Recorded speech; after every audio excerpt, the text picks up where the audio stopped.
What happens when betrayal leads you straight into the arms of the devil himself? Evelyn Carter walked into her boyfriend's mansion, expecting answers. What she found instead was her entire world burning to ash, her boyfriend tangled with her best friend in silk sheets that cost more than her rent. But she didn't cry. She didn't beg. She simply turned to leave, unaware that Victor Bellini, the city's most feared mafia kingpin and her boyfriend's father, stood watching from the shadows. And in her silent defiance, he saw something he hadn't seen in decades: strength worthy of his world. What happened next would shatter 3 lives forever. If you want to know how revenge can taste sweeter than love, stay with me until the very end. And don't forget to hit that like button and comment which city you're watching from. I want to see how far this story travels. Evelyn Carter had always believed that heartbreak arrived with warning signs: a distant phone call, a forgotten anniversary, the slow fade of attention that people talked about in therapy sessions and late-night confessions with wine-drunk friends. She was wrong. Heartbreak didn't whisper. It detonated. The Bellini mansion stood like a monument to old money and older secrets, its stone facade glowing amber under the early November sunset. Evelyn had been here dozens of times over the past 18 months, always as Noah's girlfriend, always feeling slightly out of place among the marble columns and Renaissance paintings that probably cost more than her student loans. Tonight felt different. Tonight the house seemed to loom over her with something close to malice. She clutched her phone tighter as she approached the heavy oak doors. Noah hadn't answered her calls in 3 days. 3 days of silence after their argument about his business associates, men in expensive suits who looked at her the way wolves studied sheep. She'd asked too many questions. He'd deflected with charm and expensive dinners until she'd finally confronted him about the rumors, the whispers that followed his family name like smoke. The door was unlocked. That should have been her first warning. The foyer stretched before her in cathedral-like grandeur, all vaulted ceilings and Italian tile that echoed her footsteps like accusations. The house felt empty, though she knew it never truly was. The Bellini family kept staff, security, people who moved through shadows, and kept secrets better than priests.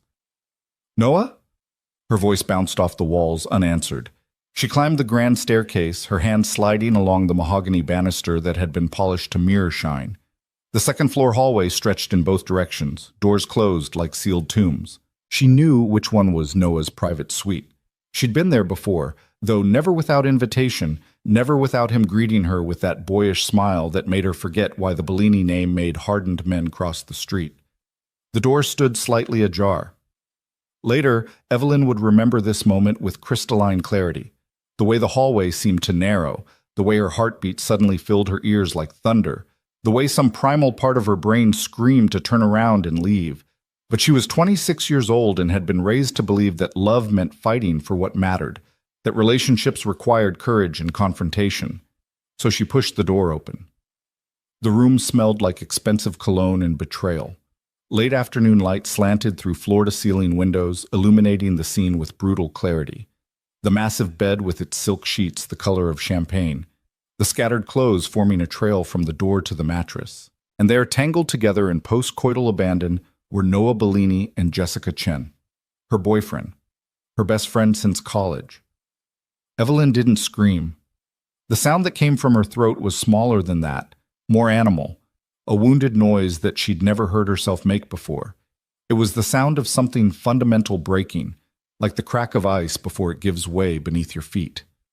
Noah's head snapped up first. His dark hair was disheveled, his face flushed, and for one perfect second, he looked like exactly what he was: a spoiled 28-year-old caught doing something he knew would destroy someone he claimed to love. "Evie," he started, scrambling for the sheet. Jessica sat up slower, her expression morphing from shock to something harder, something that looked almost like satisfaction. "This isn't what it looks like," she said, and the sheer audacity of the cliché almost made Evelyn laugh. "Really?" Evelyn's voice came out steady, cold as winter steel. "Because it looks like my boyfriend is screwing my best friend in his family's mansion. Let me explain." Noah was on his feet now, wrapping the sheet around his waist like it could somehow preserve his dignity. "How long?" Evelyn heard herself ask. The question felt important somehow, though she wasn't sure why it mattered. Betrayal was betrayal whether it lasted a week or a year. Jessica spoke before Noah could. Does it matter? You were never right for him, Evelyn. You're too ordinary, too safe. She said safe like it was an insult, a curse word. Noah needs someone who understands his world. And you understand it. Evelyn turned to her former friend, seeing her clearly for perhaps the first time. Jessica had always been ambitious, always angling for the next party, the next connection, the next opportunity to climb social ladders that Evelyn hadn't even known existed. You understand the violence, the blood money, the fact that his family... Careful. Noah's voice hardened in a way she'd never heard before. You don't know what you're talking about. Don't I? Evelyn took a step backward, suddenly aware that she was alone in a mansion belonging to people who made their enemies disappear. I know enough. I know that your father runs half the crime in this city. I know that your business associates are murderers and drug dealers. I know that you've been lying to me about who you really are since the day we met. Then why are you here? Noah demanded, and there it was, the crack in his mask, the flash of something cruel beneath the charm. If I'm so terrible, if my family disgusts you, why did you come? Because I was stupid enough to think you might be different. Evelyn's throat burned. She refused to cry, not here, not in front of them. I thought maybe you were trying to get away from it all, that we were building something real. Jessica laughed. Actually laughed. The sound was like glass breaking. Real? Evelyn, nothing about you two was real. You were his rebellion, his little walk on the safe side. A nice girl from a nice family doing nice nonprofit work. You were always temporary. The words hit like physical blows, each one finding its mark with surgical precision. Because somewhere deep down, Evelyn had always suspected this truth, that she was too ordinary for Noah Bellini, that their relationship had an expiration date written in invisible ink, that men who wore $10,000 watches and drove cars that cost more than houses didn't end up with social workers who bought their clothes at outlet malls. I'm done, Evelyn said quietly. We're done. Don't call me. Don't text me. Don't send your people to check on me. Whatever this was, it's over. She turned to leave before the tears could come, before her composure could crack completely. The hallway seemed longer now, stretching like something from a nightmare. She focused on putting one foot in front of the other, on maintaining the dignity she had left. Evie, wait! Noah's voice followed her, but she didn't turn around. She was halfway down the grand staircase when she felt it, that crawling sensation of being watched. Her hand tightened on the banister as her eyes swept the foyer, empty, silent. But the feeling persisted, raising goosebumps along her arms. You walk away from betrayal better than most men I've known. Evelyn's head snapped toward the voice. He stood in the doorway of what she knew was the library. A man she'd only seen in passing, only glimpsed at family gatherings where she'd felt perpetually out of place. Victor Bellini, Noah's father, the patriarch, the kingpin. He was taller than she'd realized, or maybe he just filled space differently than other people. Late 40s, with silver threading through dark hair that was swept back from a face that looked carved from marble. All hard angles and sharp edges softened only slightly by what might have been cruel beauty in his youth. He wore a three-piece suit like armor, perfectly tailored, perfectly pressed, the kind of expensive that whispered rather than shouted. But it was his eyes that held her frozen on the stairs. Dark eyes that had seen too much, done too much, eyes that belonged to a man who made life and death decisions before breakfast and slept soundly afterward. Mr. Bellini, she managed, her voice smaller than she wanted. Victor. He moved toward her with the fluid grace of a predator, unhurried but purposeful. Mr. Bellini was my father, and he's been dead for 20 years, though I suspect he'd have appreciated your composure just now. He always said the best steel is forged in the hottest fires. Evelyn descended the last few steps, instinct telling her that staying above him would be seen as either defiant or foolish. I didn't know anyone was here. This is my home. I'm always here, in one way or another. He stopped a few feet away, close enough that she could smell his cologne, something dark and expensive that probably had a name in a language she didn't speak. I heard raised voices. I came to investigate. found quite the illuminating scene. Heat flooded her cheeks. How long were you watching? Long enough to see you demonstrate more backbone than my son has shown his entire life. Victor tilted his head slightly, studying her with an intensity that made her want to look away. She didn't. Some stubborn part of her refused to give him that satisfaction. Long enough to see that he's an even bigger fool than I thought. I should go. Evelyn moved to step around him. His hand caught her wrist, not roughly, but firmly enough to stop her. His skin was warm, his grip precise, the touch of a man who knew exactly how much pressure to apply. I have a proposition for you. Every alarm bell in Evelyn's head started ringing. I'm not interested in whatever... Revenge, Victor said simply, releasing her wrist. Real revenge. Not gossip or social media posts or slashed tires. I'm talking about the kind of vengeance that will hollow out my son from the inside. The kind he'll feel every single day for the rest of his life. Evelyn's breath caught. Why would you want to hurt your own son? Because he needs to learn that actions have consequences. Victor's expression didn't change, but something flickered in those dark eyes, something that might have been disappointment or some anger or some complex cocktail of both. Because he's been coddled and protected his entire life, and it's made him weak, reckless, stupid. And because what he did to you, he paused, his jaw tightening almost imperceptibly, shows a fundamental lack of respect that I find intolerable. You don't even know me. I know enough. I know you work for Hope Harbor, the nonprofit that helps trafficking victims. I know you grew up in Portland, that your father was a teacher and your mother was a nurse, both deceased. I know you have a master's degree in social work from Columbia and $73,000 in student loan debt. I know you drive a 10-year-old Honda, live in a fifth-floor walk-up in Queens, and volunteer at the animal shelter on weekends. Victor said all of this in the same tone someone might use to discuss the weather. I make it my business to know about anyone who spends time in my home, especially anyone who gets close to my family. The casual invasion of her privacy should have terrified her. Instead, Evelyn felt something else, a cold realization that she'd been swimming in waters far deeper than she'd understood. You had me investigated. Thoroughly. You came back clean, which is more than I can say for the last 3 women Noah brought around. Victor gestured toward the sitting room. Walk with me. 5 minutes. If you don't like what I have to say, you'll never see me again. Every rational bone in Evelyn's body screamed at her to refuse, to walk out the door and never look back. But something else stirred beneath the shock and hurt. Something darker. Something that wanted to see Noah's face when he realized the magnitude of what he'd lost. 5 minutes, she heard herself say.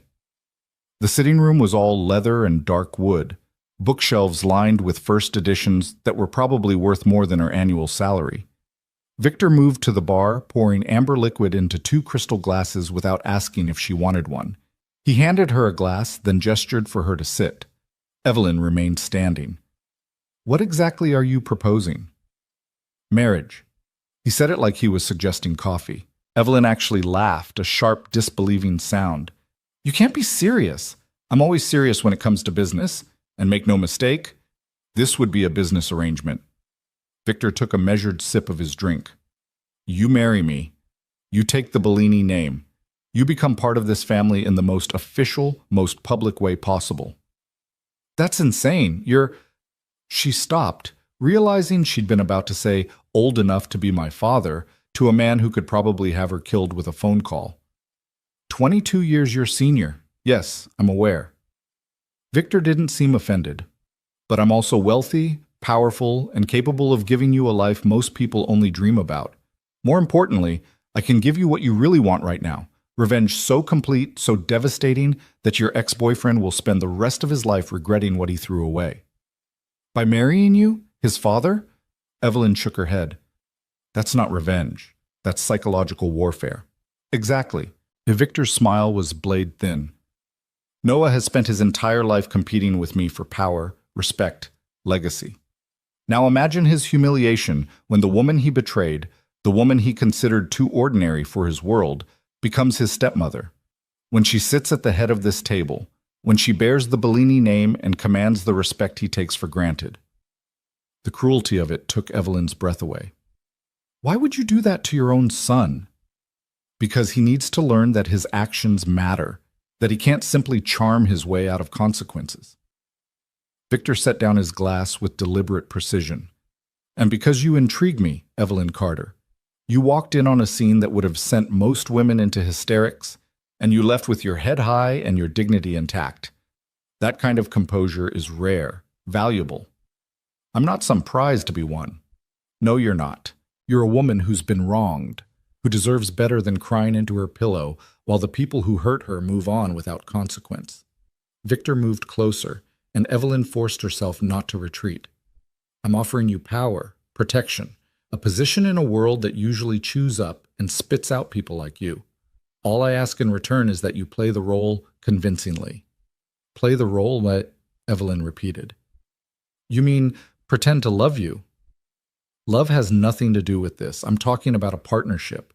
You'd live here, attend family functions, present the image of a devoted wife. In exchange, you'd have access to resources most people can't imagine.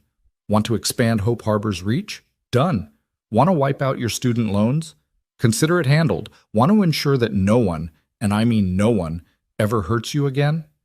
His eyes glittered like dark ice. That's what being a Bellini guarantees. Evelyn's mind spun.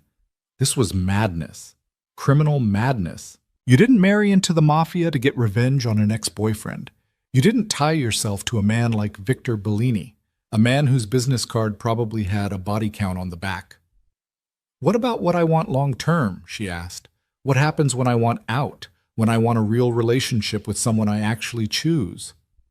We'd establish terms, a timeline. This doesn't have to be forever, though I reserve the right to renegotiate if circumstances change. Victor paused, his expression unreadable. But I'll be honest with you, Evelyn. The moment you take my name, your life changes permanently. You'll see things, know things, be part of things that will make you understand why people fear the Bellini family. There's no going back to who you were before. You're trying to scare me. I'm trying to give you informed consent. He said it so matter-of-factly that Evelyn almost laughed again. If you say yes to this, you need to understand what you're accepting. The danger, the violence that exists at the edges of my world. The fact that my enemies will see you as leverage, and my allies will test you to see if you're worthy of the name. And if I fail those tests, you won't. Victor said it with absolute certainty. I've survived in this business for 25 years by reading people accurately. You have something most people lack, the ability to adapt without losing yourself. That's what makes you perfect for this. Evelyn looked down at the untouched drink in her hand, watching light refract through the crystal. Upstairs, Noah was probably spinning some explanation to Jessica, or maybe they were laughing about her dramatic exit. Tomorrow, they'd continue their affair without consequence, without guilt, without any understanding of what they'd destroyed. The thought ignited something dark and fierce in her chest. If I did this, and I'm not saying I will, what would the actual arrangement look like? Her voice sounded strange to her own ears, like someone else was asking the question. Victor's expression didn't change, but something in his posture shifted almost imperceptibly, like a chess player recognizing a worthy opponent. We'd marry within the month. Quick engagement, very private ceremony, though the announcement would be extremely public. You'd move into the east wing of this house, separate quarters with complete privacy. We'd share certain spaces for appearance's sake, dinners, family gatherings, public events. I'd expect discretion, loyalty, and the ability to handle yourself in difficult situations. And in return, financial security beyond what you've ever imagined, protection from anyone who might wish you harm, access to resources that could expand your nonprofit work exponentially. Imagine what you could do for trafficking victims with actual funding and political connections. Victor enumerated each point like contract terms, and the satisfaction of watching Noah realize exactly what he lost. What about affection? Intimacy? Evelyn felt her cheeks heat but forced herself to ask. Are you expecting? No. Victor cut her off cleanly. Unless you wanted that, this would be a marriage in name only. I'm not interested in coercing anyone into my bed, Evelyn.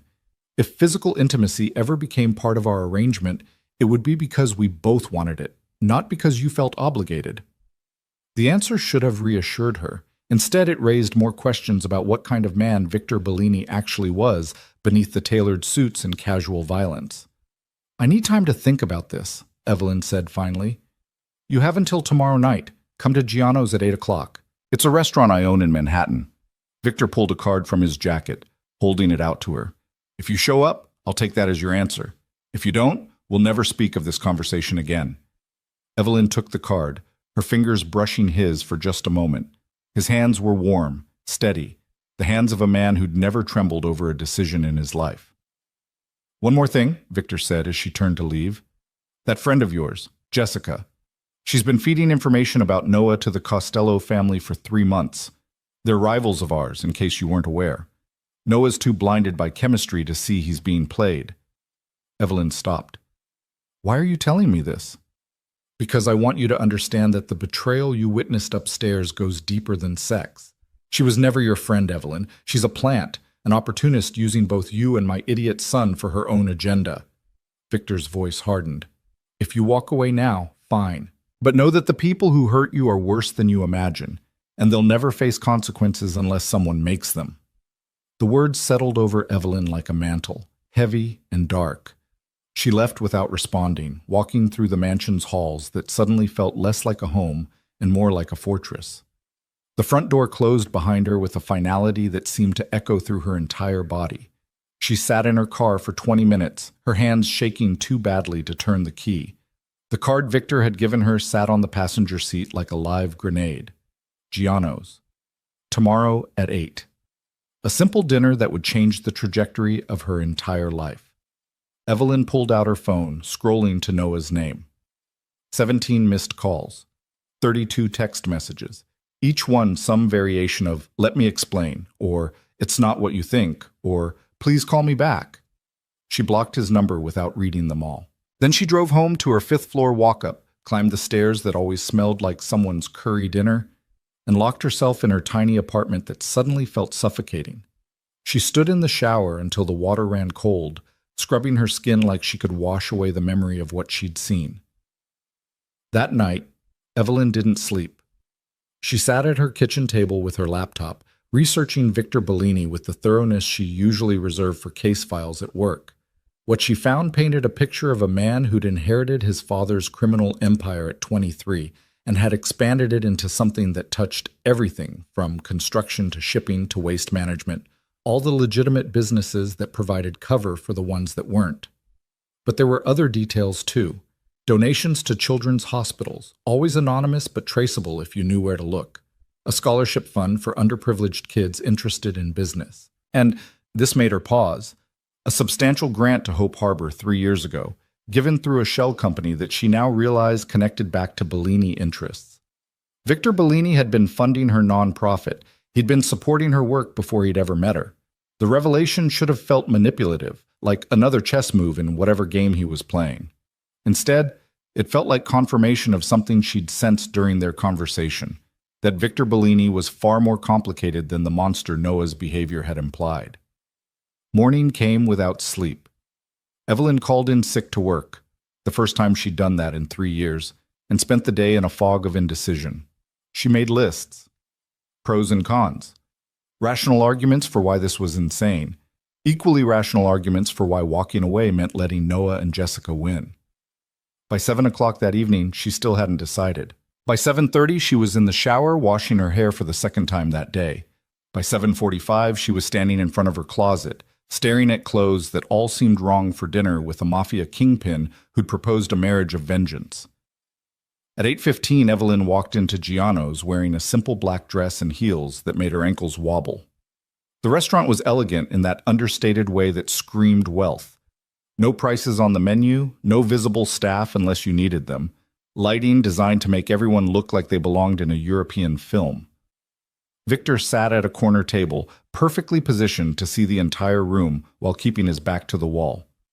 He stood when he saw her, and Evelyn felt the weight of every decision she'd ever made leading to this moment. "You came," he said, and she couldn't tell if he'd actually doubted she would. "I came," she agreed, letting him pull out her chair. A waiter appeared with wine before she'd even settled. Victor must have ordered ahead, must have known she'd show up despite her uncertainty. The realization should have annoyed her. Instead, it felt almost reassuring, like he'd seen something in her that she was only beginning to recognize in herself. "Have you eaten?" Victor asked, the question absurdly domestic given what they were actually here to discuss. "Not since yesterday." Evelyn realized it was true. Food had seemed impossible, her stomach a knot of anxiety and anger. Victor signaled the waiter, ordered in rapid Italian that made her aware of how much she didn't know about him, how much she'd be entering blindly if she said yes. When the waiter left, Victor folded his hands on the table, his full attention on her in a way that made her feel simultaneously exposed and seen. "I assume you have questions," he said. 1,000. Evelyn took a sip of wine to steady herself. "But let's start with the most important one. Why me? You could marry anyone. Someone from your world. Someone who understands the rules. Someone who wouldn't need to be brought up to speed on how this all works. Because someone from my world would have expectations I'm not interested in meeting. They'd want power for themselves, would see marriage to me as a stepping stone to their own ambitions." Victor's expression remained neutral, but his voice held an edge of something that might have been weariness. "You want revenge? Yes. But beyond that, you want to continue your work, help people, make a difference in ways that have nothing to do with my business. That makes you safe. Predictable." "I'm not sure whether to be offended by that." "Don't be. Predictability is valuable in my world. Most people are chaos dressed up as ambition." He paused as their first course arrived, something with scallops that looked like edible art. "I need someone I can trust not to try to kill me in my sleep or sell information to my enemies. Someone who has clear boundaries and won't try to expand them at my expense." "And you think that's me? Based on a background check and 5 minutes of conversation? Based on watching you walk away from humiliation with grace, based on 3 years of quarterly reports from Hope Harbor showing exactly where every dollar goes, including my money, based on the fact that you're here, terrified but sitting up straight, asking hard questions instead of just accepting what I'm offering." Victor's eyes held hers. "You have integrity, Evelyn. That's rarer than you might think." The compliment landed strangely, warming something in her chest, even as her mind screamed that she shouldn't trust anything this man said. "What happens to Noah?" "He learns that consequences exist. Beyond that, it's not my concern." Victor cut into his scallop with surgical precision. "He'll continue to work in the family business. I won't cut him off completely. But his position will change. His standing in our world will shift. People will know that he disrespected someone under my protection and that I took action. By marrying the woman he cheated on. By honoring someone he treated as disposable." Victor's correction was subtle but significant. "In my world, how you treat those weaker than you matters. Noah forgot that. Or perhaps he never learned it in the first place." They ate in silence for a few minutes. The food was extraordinary, each bite a reminder of the life Victor was offering. A life where scallops cost more than her weekly grocery budget, where wine came from vineyards she couldn't pronounce, where every detail was curated and controlled. "I need guarantees," Evelyn said finally. "Legal guarantees about my safety, my autonomy, my ability to walk away if this becomes unbearable. We'll have a prenuptial agreement drawn up. I'll have my lawyers include clauses protecting your interests, financial settlement if we divorce, assurances about your physical safety, terms around the marriage itself." Victor seemed unsurprised by her demand. "Anything else?" "My work. I need to keep working at Hope Harbor. I can't just become some trophy wife who shops and lunches." "Agreed. In fact, I'd prefer it. The best covers are built on truth, and your genuine dedication to that work makes our arrangement more believable." Evelyn set down her fork, her appetite deserting her despite the incredible food. "I can't believe I'm actually considering this." "Neither can I, if I'm being honest." Victor's admission caught her off guard. "I expected you to walk away, to decide that revenge wasn't worth the cost. The fact that you're still sitting here says something about either your courage or your capacity for calculated risk. I'm interested to see which one it is." "Maybe both," Evelyn said quietly. "Maybe I'm tired of being the person who gets hurt, while everyone else moves on without consequences. Maybe I want to see what happens when I stop playing safe." Then you have your answer. Victor reached into his jacket, producing a small velvet box that made Evelyn's heart stutter. He opened it to reveal a ring that probably cost more than her car. A square-cut diamond surrounded by smaller stones set in platinum that caught the candlelight like trapped starlight. "This was my grandmother's," Victor said, and something in his voice shifted, became almost gentle. "She was a woman who survived things that would have broken most people. She married my grandfather during a war between families, became the bridge that ended decades of bloodshed. She understood that sometimes marriage is strategy, not romance. I think she'd appreciate what we're doing." Evelyn stared at the ring, at this family heirloom being offered as a prop in an elaborate revenge plot. "If I say yes, when would we actually get married? 3 weeks? Long enough to plan something small but public, short enough that the shock value remains high." Victor held the box steady, not pushing it toward her but not pulling it away either. "I've already spoken to a judge who owes me a favor. We can do the ceremony at my estate if you prefer privacy, or at the city courthouse if you want more witnesses. I don't have family to invite. My parents are dead, and I'm an only child. Then it will be intimate. My daughter, Elena, will attend. She's 16 and lives primarily with her mother in California, but she'll be here for the wedding, and we'll need a few witnesses to make it legal. Beyond that, it can be as minimal as you want." The casual mention of a daughter jolted Evelyn. Of course, Victor had a child. He'd been married before, had a whole life that she knew nothing about. She was agreeing to become this girl's stepmother, to insert herself into family dynamics she couldn't begin to understand. "What does Elena know about why we're getting married?" "Nothing yet. I'll tell her it's complicated, which she'll accept because she's familiar with complicated." Victor's expression softened almost imperceptibly when he mentioned his daughter. "She's a smart girl, perceptive. She'll figure out eventually that this isn't a conventional marriage, but she'll also see how you treat her, and that will matter more than the circumstances." Evelyn closed her eyes, trying to imagine her life 3 weeks from now, living in the Bellini mansion, wearing this ring, being introduced as Mrs. Victor Bellini at functions where everyone would whisper about the age gap, the scandal, the sheer audacity of it all. And Noah's face when he found out, the devastation, the humiliation, the karmic justice of it all.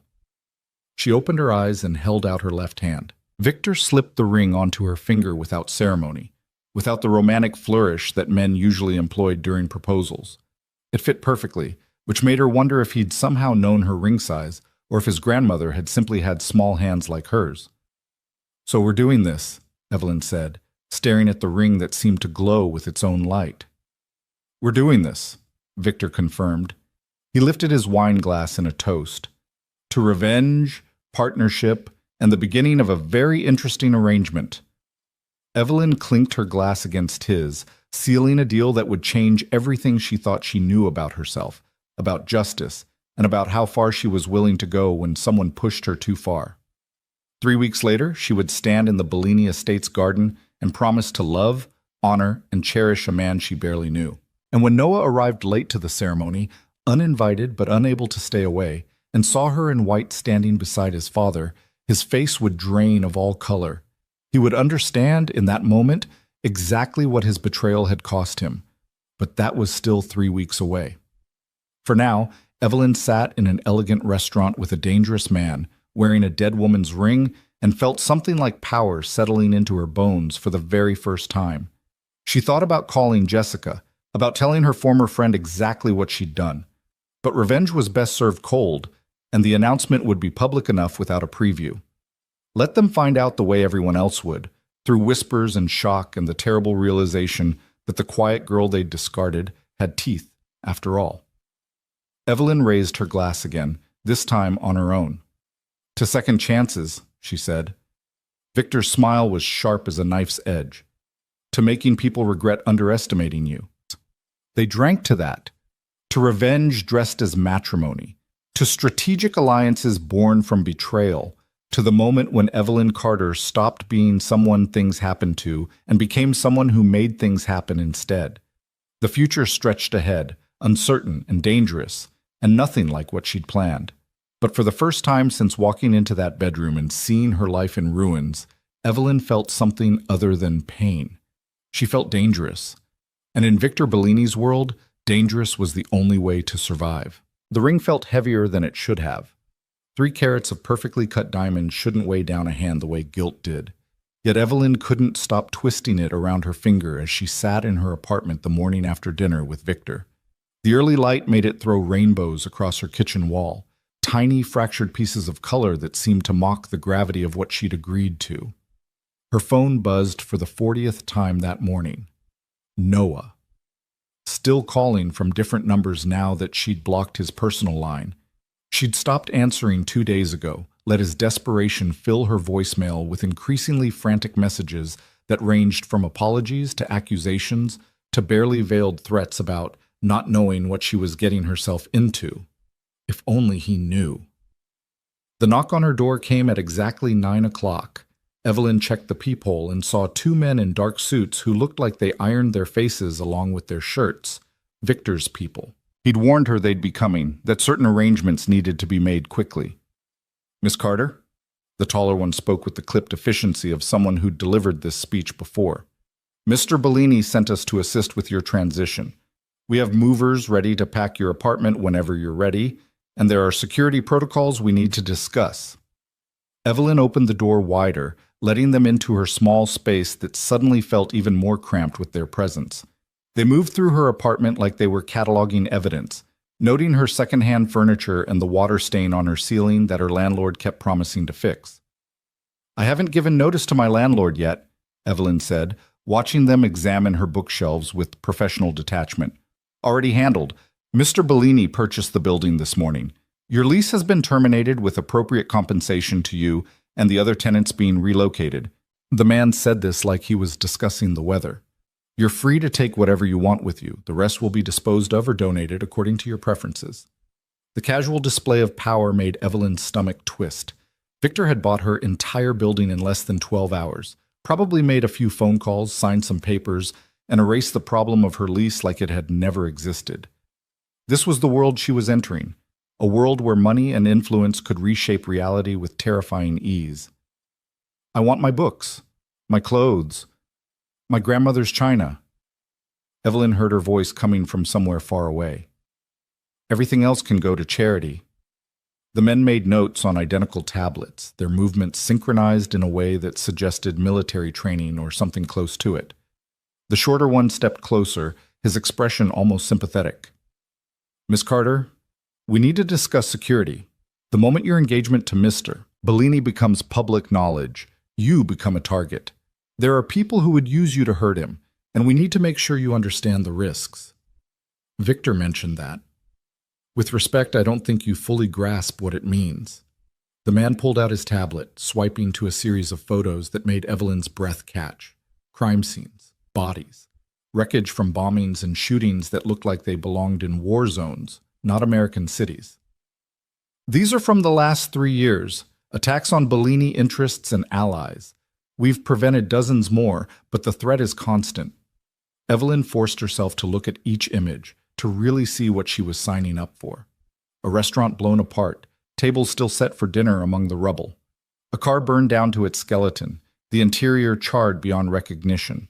A woman's photo, before and after, showing a beautiful socialite, and then the same woman with half her face scarred from acid. "That's Maria Costello," the man said quietly. "She married into a rival family 5 years ago. Someone wanted to send her husband a message." The implicit warning was clear. This could be Evelyn. This could be her face, her body, her life ended or destroyed because she'd agreed to wear Victor Bellini's ring. "Why are you showing me this?" Evelyn asked, though she already knew the answer. "Because Mr. Bellini insisted. He said you needed to make this choice with full information, not romantic illusions." The man's expression softened slightly. "He also said that if you want to walk away now, there won't be any consequences. He'll handle the fallout with his son personally." Evelyn looked down at the ring again, at the way it caught the light like captured fire. She thought about Noah's face in that bedroom, about Jessica's satisfied smirk, about a lifetime of being the person who played it safe while others took what they wanted without remorse. "I'm not walking away," she said firmly, "but I need to know how to protect myself. Teach me." The men exchanged a glance that might have been approval. For the next 2 hours, they walked her through security protocols that felt like something from a spy movie. how to check her car for tampering, which routes to vary when driving, how to recognize when she was being followed. They gave her a phone, encrypted, untraceable, with Victor's number programmed as the only contact. You have an emergency. You call that number. Day or night, it doesn't matter. Someone will answer, and help will come. The taller man demonstrated the phone's panic button, hidden behind what looked like a standard camera app. 3 seconds of pressure, and every Bellini security asset in the city gets your location. It felt surreal, like she was being inducted into something far larger than a marriage of convenience. These men were preparing her for war, not a wedding. By noon, professional movers had arrived and were efficiently packing her life into boxes with the kind of speed that suggested they'd done this before, probably for witnesses being relocated, or mistresses being set up in new apartments, or any number of scenarios that existed in Victor's world. Evelyn watched them work, feeling disconnected from the process, like she was observing someone else's life being dismantled. Her phone, her real phone, rang. A number she didn't recognize, but the area code was local. Against her better judgment, she answered. "You stupid, stupid girl." Jessica's voice was pure venom, none of the false sweetness she'd always used before. "Do you have any idea what you've done?" "I'd say I know exactly what I've done." Evelyn kept her voice level, aware that Victor's men were listening even as they pretended not to. "The question is, do you?" "Noah told me about his father's little proposal, about you actually being pathetic enough to consider it." Jessica's laugh was brittle, sharp enough to cut. "You think marrying that monster makes you powerful? You think it makes you anything other than a whore who sold herself for revenge?" The word should have stung. Instead, Evelyn felt nothing but a cold, settling calm. "Is that what you told yourself when you were feeding information about Noah to the Costello family? That you were something other than a spy in his bed?" The silence on the other end was gratifying. When Jessica spoke again, her voice had lost its certainty. "I don't know what lies Victor's been telling you. He told me you've been compromised for 3 months, that you were planted to get close to Noah, to gather intelligence about Bellini operations." Evelyn walked to her window, looking down at the street where one of Victor's black SUVs was already parked. "How much are they paying you, Jessica? Is it worth it, selling out someone you claim to care about?" "You have no idea what you're talking about. Noah and I are together now. We're in love." But the words rang hollow, rehearsed. "You're a liability he's too stupid to see yet. Give it time. Men like Noah don't actually end up with women like you. They use them and throw them away when they become inconvenient." Evelyn surprised herself with the cruelty in her own voice. "At least I went into my arrangement with my eyes open. You actually convinced yourself the lie was real. You'll regret this." Jessica's threat lacked conviction. "When you're trapped in that house with a man who kills people before breakfast, when you realize you sold your soul for nothing—" "I'll think of you," Evelyn interrupted. "I'll think about how you're probably still trying to convince Noah to leave his family business or run away with you or whatever fantasy you've spun. And I'll remember that at least I chose my prison. You just walked into yours thinking it was freedom." She hung up before Jessica could respond, her hand shaking with an adrenaline she hadn't known she was capable of. One of Victor's men looked at her with something that might have been respect. "That felt good, didn't it?" he asked. "Terrifying," Evelyn admitted. "But yes, good." By evening, her apartment was empty except for cleaning supplies and the echo of 3 years' worth of life.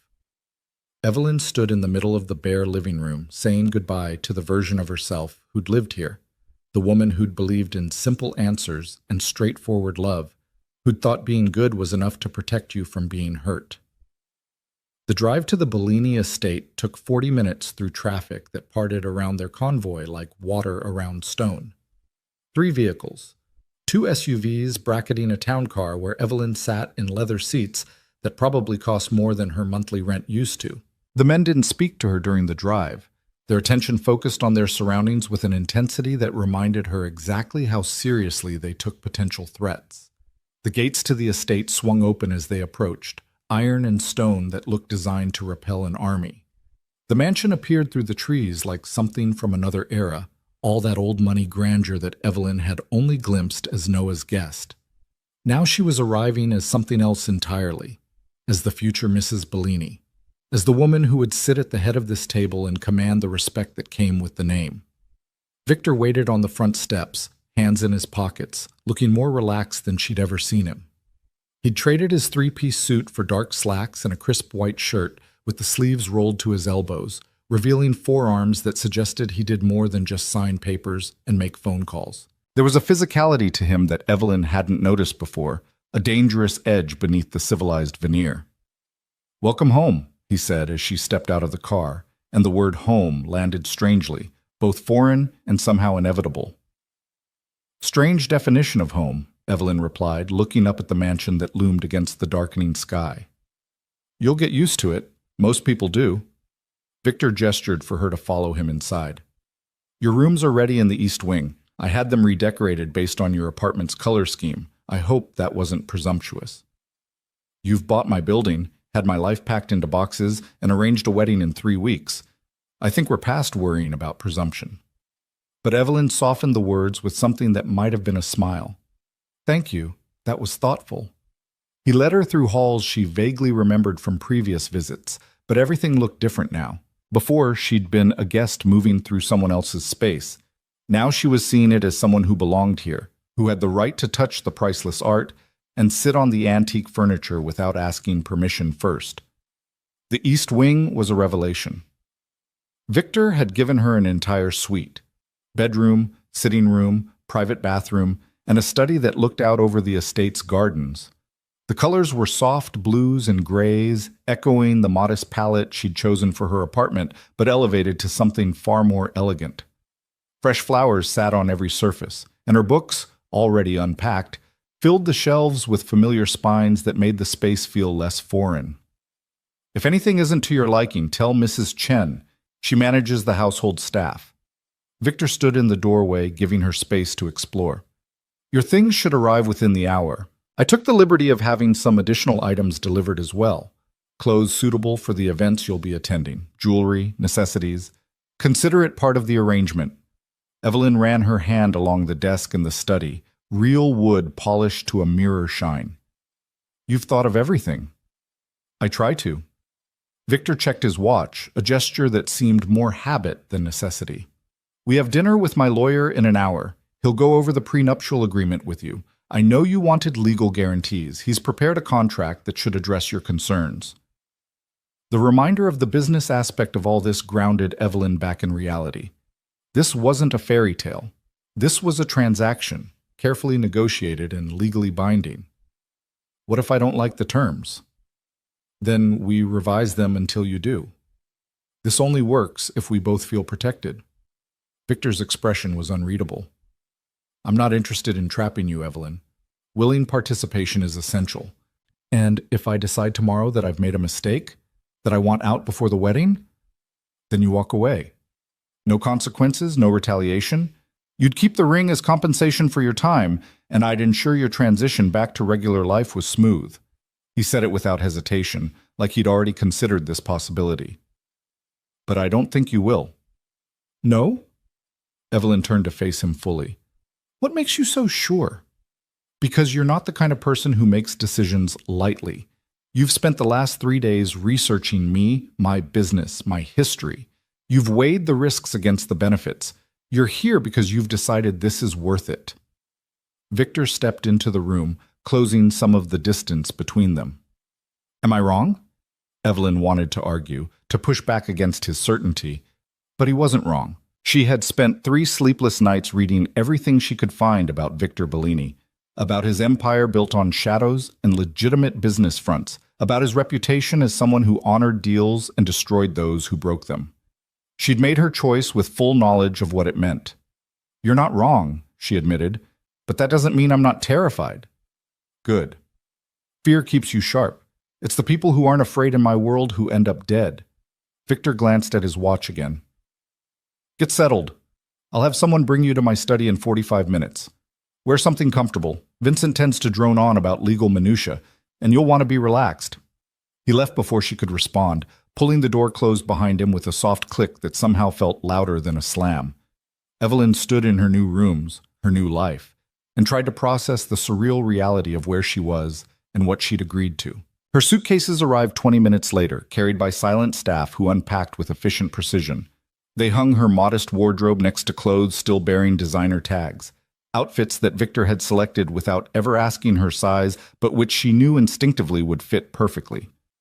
He'd had her investigated so thoroughly that he probably knew her measurements better than she did. Evelyn changed into a simple dress, one of her own, not the designer pieces, and studied herself in the floor-length mirror. She looked the same. Dark hair still fell in the same waves. Green eyes still held the same uncertainty. But something had shifted behind them, something harder and more determined than the woman who'd walked into Noah's bedroom 4 days ago. The knock came exactly 45 minutes later. A young woman, early 20s, wearing staff blacks, waited in the hallway with a professional smile. "Mrs. Chen asked me to bring you to Mr. Bellini's study, Miss Carter." The title felt wrong and right simultaneously. Soon it would be Mrs. Bellini, a name that carried weight and fear in equal measure. Evelyn followed the young woman through the mansion's corridors, memorizing turns and landmarks in case she needed to navigate alone. The study was on the second floor, behind double doors of dark wood carved with intricate patterns that probably told a story she'd never learn. Victor stood by the windows, speaking in low tones to a man who could only be his lawyer. Vincent Caruso looked exactly like someone who managed the legal affairs of a crime family should. Silver-haired, expensive suit, eyes that had seen enough to never be shocked by anything. He turned when Evelyn entered, his expression warming with practiced charm. "Miss Carter, I've heard a great deal about you." Vincent extended his hand, his grip firm but not aggressive. "Shall we discuss the terms of your protection?" They sat at a conference table that could have seated 12, Vincent spreading documents across the polished surface with the reverence of someone handling sacred texts.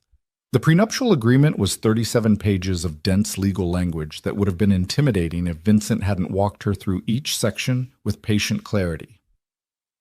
In the event of divorce initiated by either party within the first 5 years, you receive a lump sum of $10 million and full ownership of any property designated as your primary residence.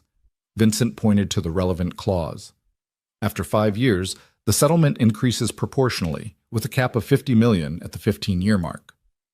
Evelyn's head spun. $10 million. $50 million. Numbers that belonged to lottery winners and corporate buyouts, not social workers who counted pennies at the grocery store. "That seems excessive," she heard herself say. Victor leaned back in his chair, fingers steepled. "It's proportional to what you're risking by taking my name. Your safety, your reputation, potentially your life. Money is the least I can offer in exchange. There are also provisions for your continued employment and independence," Vincent continued. "Mr. Bellini cannot restrict your work, your movements, or your personal relationships, provided they don't compromise family security. You maintain separate banking accounts, assets acquired during the marriage are split equitably, and you have the right to retain separate legal counsel at any time." "What about children?" Evelyn asked, then felt her face heat. "Not that hypothetically, any children born during the marriage are presumed to be Mr. Bellini's, with full legal rights and protections as Bellini heirs." Vincent didn't even blink. In the event of divorce, custody would be negotiated separately, with the child's best interest paramount. In the event of Mr. Bellini's death, you would serve as guardian unless circumstances made that inadvisable. The clinical discussion of hypothetical children born into a marriage designed to punish Victor's son made Evelyn's stomach turn, but she forced herself to listen, to understand exactly what she was signing. "The agreement also includes a mutual non-disclosure clause," Vincent said, his tone sharpening slightly. "You cannot discuss Mr. Bellini's business affairs, family matters, or personal life with anyone outside approved legal and medical counsel. Violation of this clause results in immediate termination of all financial agreements and potential legal action." "You mean I'd be sued if I talked to the wrong person?" Evelyn looked at Victor. "Or worse?" "Sued, yes. Worse, no." Victor's expression was granite. "I don't hurt women, Evelyn. But I do protect my interests through legal means. The NDA is standard for anyone in my inner circle. It's not personal." "Everything about this is personal," Evelyn countered. We're getting married to destroy your son's peace of mind. It doesn't get more personal than that. Vincent coughed delicately. Perhaps I should give you two a moment to discuss the emotional aspects while I prepare the signature pages. He retreated to the far end of the study, suddenly very interested in organizing his briefcase. Victor stood, moving to the window where twilight painted the gardens in shades of purple and gold. Evelyn joined him, maintaining careful distance. Having second thoughts? Victor asked without looking at her. Constant second thoughts. Third and fourth thoughts too. Evelyn crossed her arms. But I'm still here. Why? The question was genuine, curious. You could have this money, this security, without the marriage. I could set you up with a trust fund tomorrow, make your student loans disappear, fund your nonprofit until you retire. You don't need to marry me to escape your old life. No, but I need to marry you to make Noah understand what he lost. Evelyn surprised herself with her honesty. That makes me petty and vindictive, and I'm not sure I like this version of myself, but I'm tired of being the person who gets hurt and just accepts it as the cost of being good. Victor turned to face her, and in the fading light his features looked almost sad. You think marrying me makes you bad? I think it makes me something I don't have a word for yet. Ruthless, maybe. Calculated. Evelyn met his eyes. I think it makes me someone who's willing to use people the way they used me. And I'm not sure if that's growth or just becoming what I hate. It's survival. Victor's voice was quiet, almost gentle. You're learning that the world isn't fair, that being good doesn't protect you from being hurt, and that sometimes the only way to stop being a victim is to become something else entirely. That's not evil, Evelyn. That's evolution. Is that what you tell yourself, that everything you've done is just evolution?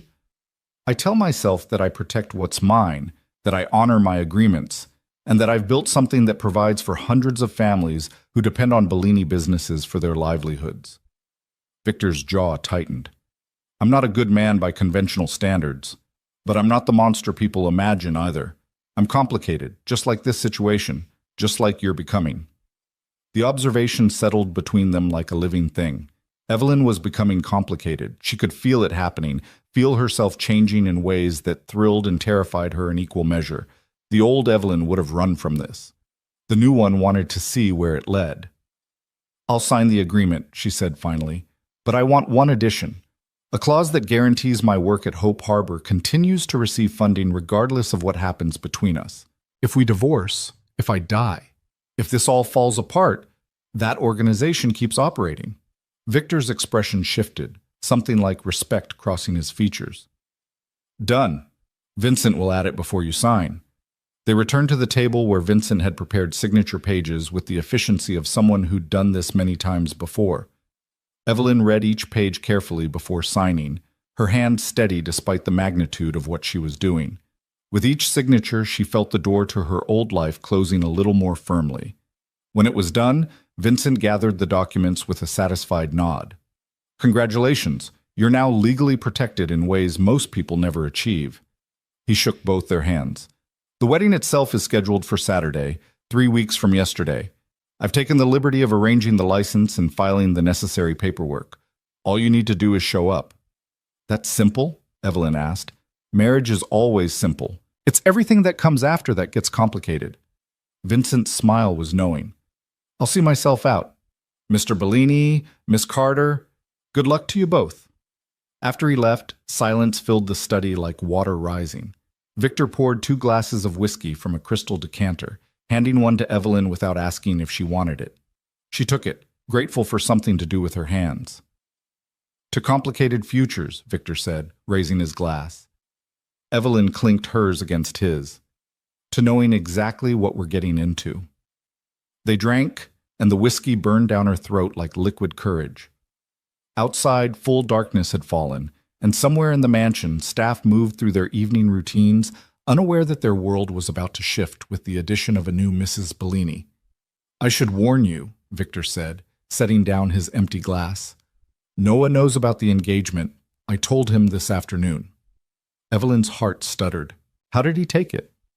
About as well as you'd expect. Rage, accusations, threats to disown me as his father. Victor's expression remained neutral, but something flickered behind his eyes. He'll try to contact you, probably already has. I need you to not engage with him, not until after the wedding. After that, how you handle him is your choice. What if he tries to stop the wedding? He won't. He knows better than to make that kind of scene. Victor moved to his desk, pulling out a folder. But just in case, security has been notified. The estate is locked down until after the ceremony. No one gets in without my explicit approval. The casual mention of lockdown procedures, of potential violence at a wedding, reminded Evelyn again of exactly what world she'd entered. This wasn't normal. This was a fortress mentality, a constant state of vigilance against threats both known and imagined. I'm going to bed, Evelyn said suddenly, exhaustion crashing over her like a wave. This has been the longest day of my life, and tomorrow I apparently start wedding planning with a criminal empire's resources at my disposal. Elena arrives tomorrow afternoon, Victor said, making Evelyn pause in the doorway. My daughter. She's been briefed on the situation, understands this is unconventional, but she'll have questions. I wanted you to be prepared. Prepared for your teenager to interrogate me about why I'm marrying her father 3 weeks after my ex-boyfriend cheated on me with my best friend? Evelyn's laugh was slightly hysterical. I don't think there's any preparing for that conversation. Elena's perceptive, but she's also kind. Give her honesty, within reason, and she'll respect you for it. Victor's voice softened in that way it did when he mentioned his daughter. She deserves to know she's getting a stepmother who isn't pretending to be something she's not. Evelyn nodded, too tired to unpack the implications of building a real relationship with a stepdaughter in a fake marriage. She made her way back to her suite, the hallways feeling less foreign now, more like a maze she was beginning to learn. Her rooms waited exactly as she'd left them, except now the evening staff had turned down her bed and left a small plate of fruit and cheese on the nightstand.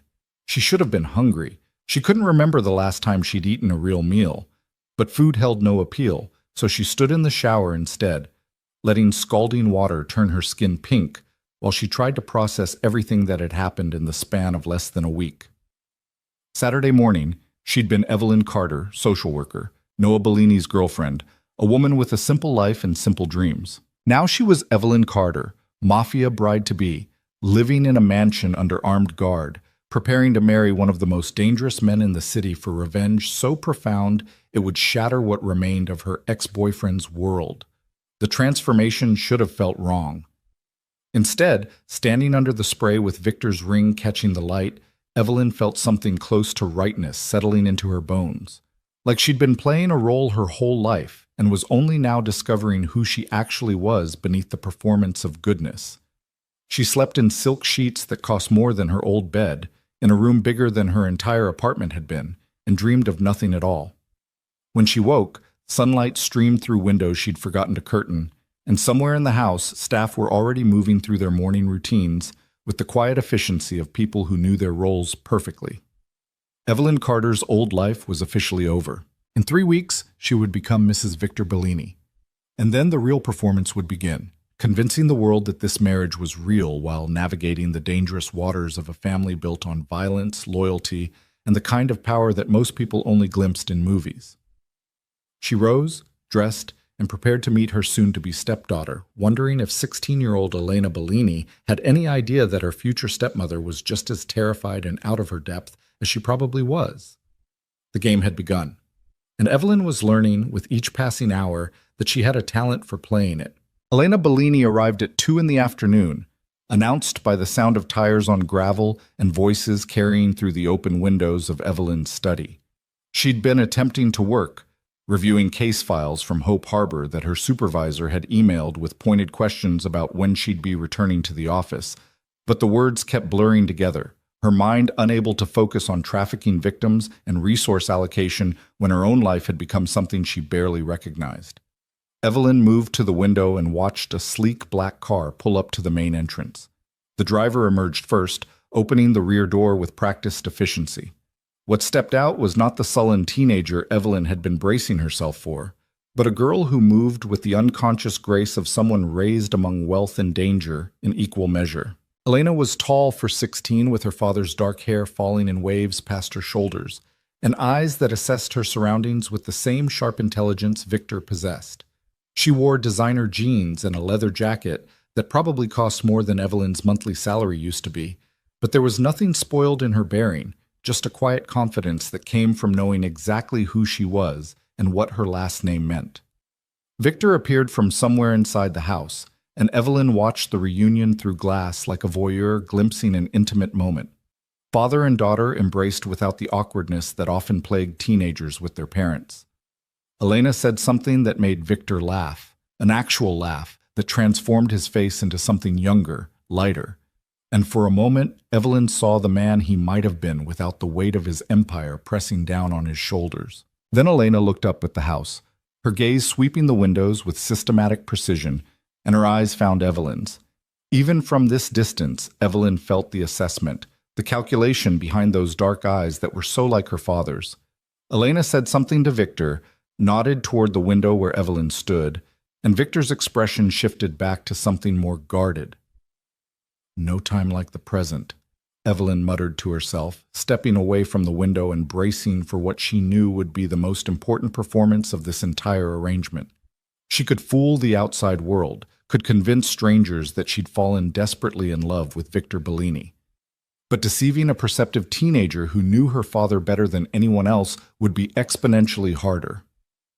The knock came 15 minutes later, soft but firm. Evelyn opened her door to find Elena standing in the hallway, her jacket discarded somewhere, to reveal a simple black t-shirt that somehow looked elegant on her frame. Up close, she was even more striking, all sharp cheekbones and serious eyes that belonged to someone much older.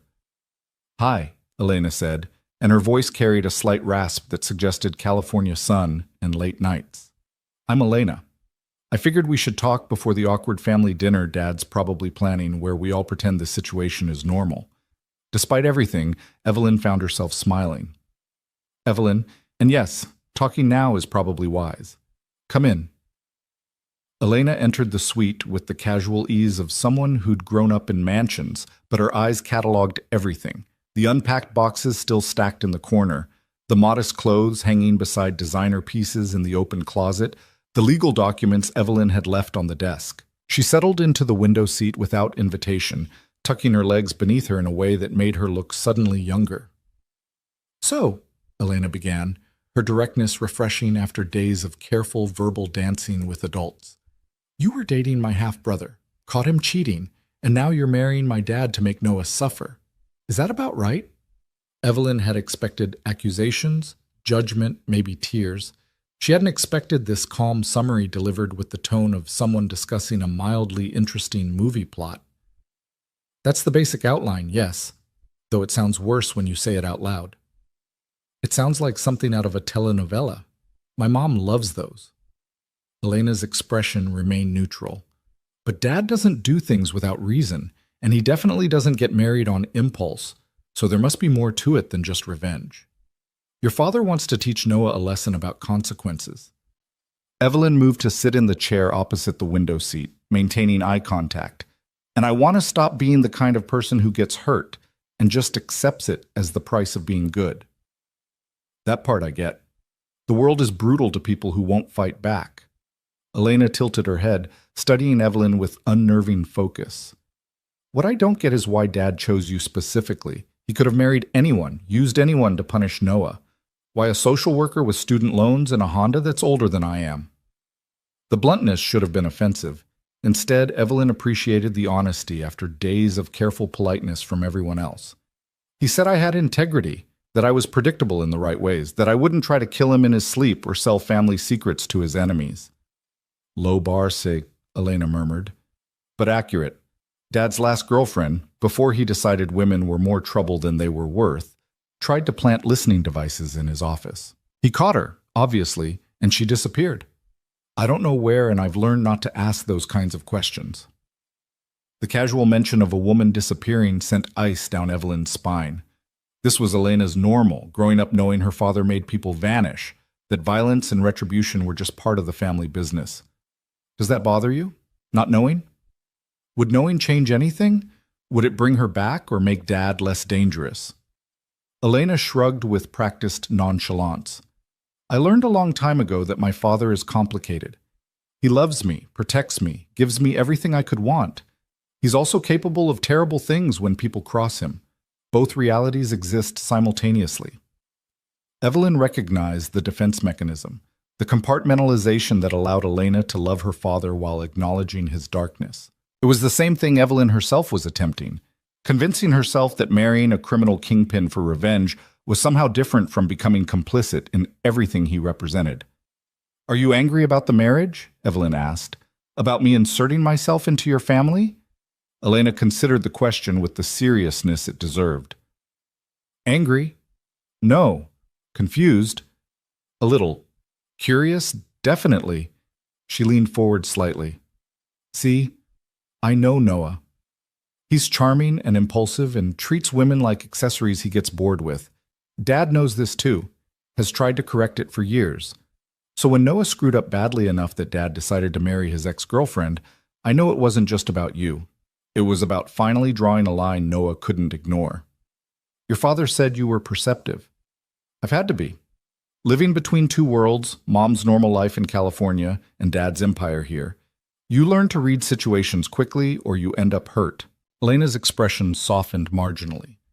"I also know Dad wouldn't bring someone into our family who would hurt me. He might use you to hurt Noah, but he'd never risk my safety or well-being in the process. That tells me he trusts you, which is basically impossible to earn from Victor Bellini." The observation was astute enough to make Evelyn reassess everything she thought she understood about her arrangement with Victor. She'd assumed this was purely transactional, that his interest in her began and ended with revenge against his son. But if Elena was right, if Victor had factored his daughter's safety into the equation, then the marriage meant something more complex than simple retribution. "I don't want to hurt you," Evelyn said carefully. "This whole thing is strange and complicated, but hurting you was never part of the plan." "Good, because if you did, I'd make your life very difficult." Elena said it with a smile that didn't quite reach her eyes.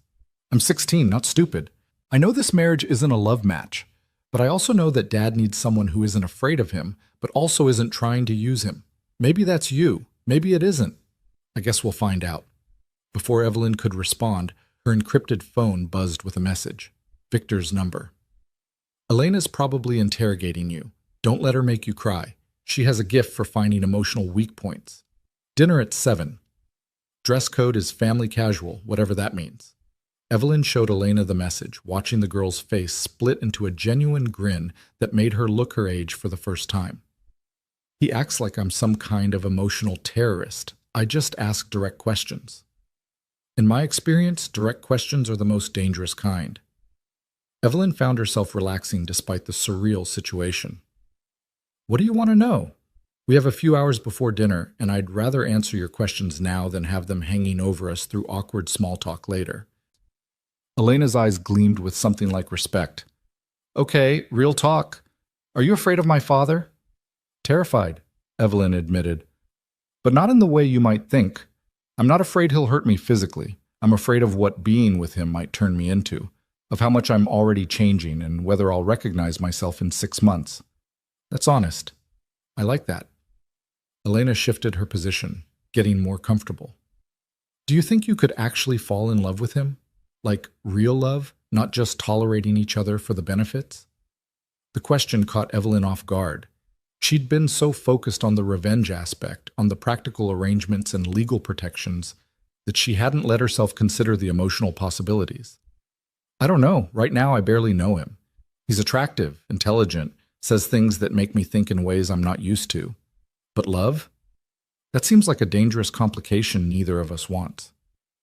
Love is always dangerous. That's what makes it worthwhile. Elena spoke with the certainty of someone who'd already learned hard lessons about attachment. "My parents loved each other once. Really loved each other. Then Mom saw what Dad's business actually entailed, what he was willing to do to protect his empire, and she couldn't reconcile the man she loved with the monster he became to other people. They split when I was 4. Cleanly, no drama, just acknowledgement that some loves can't survive reality." "That doesn't scare you, knowing love failed between them?" "It teaches me that love isn't enough by itself. You need compatible moralities, compatible tolerances for darkness. Mom couldn't live with Dad's choices. You're walking into this knowing exactly what those choices are. That gives you a better shot than she ever had." The wisdom coming from a 16-year-old was startling, But Evelyn supposed growing up as Victor Bellini's daughter accelerated emotional maturity, whether you wanted it to or not. What about you? Are you okay? Living between two worlds, seeing your father a few times a year, knowing what he does? Elena's expression shuddered slightly. I manage. I have therapy, lots of therapy.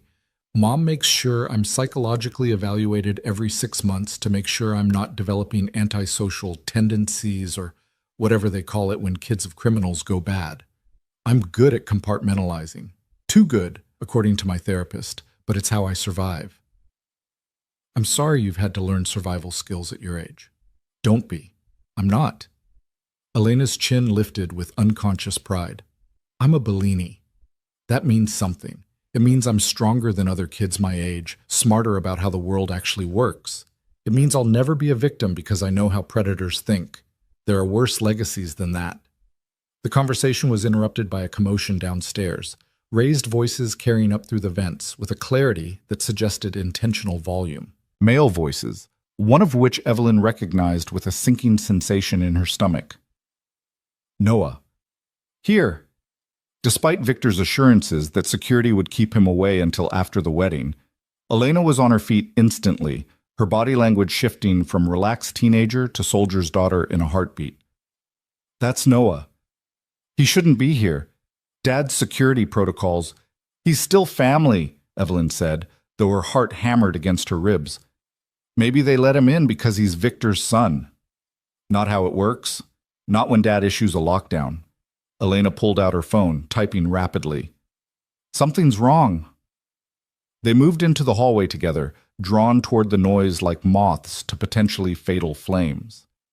The main staircase came into view, and below in the foyer stood a scene that looked staged for maximum dramatic impact. Noah, disheveled and furious, held at arm's length by two security guards while Victor stood a few feet away with the calm of someone watching a mildly interesting theater production.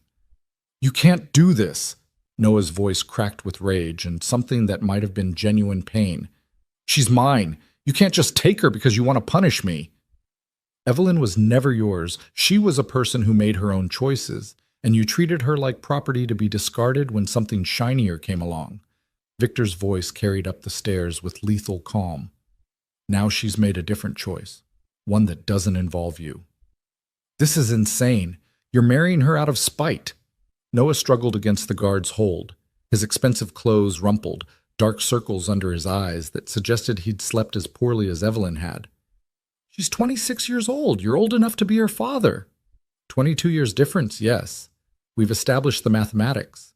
Victor remained perfectly still, hands in his pockets, the picture of casual control.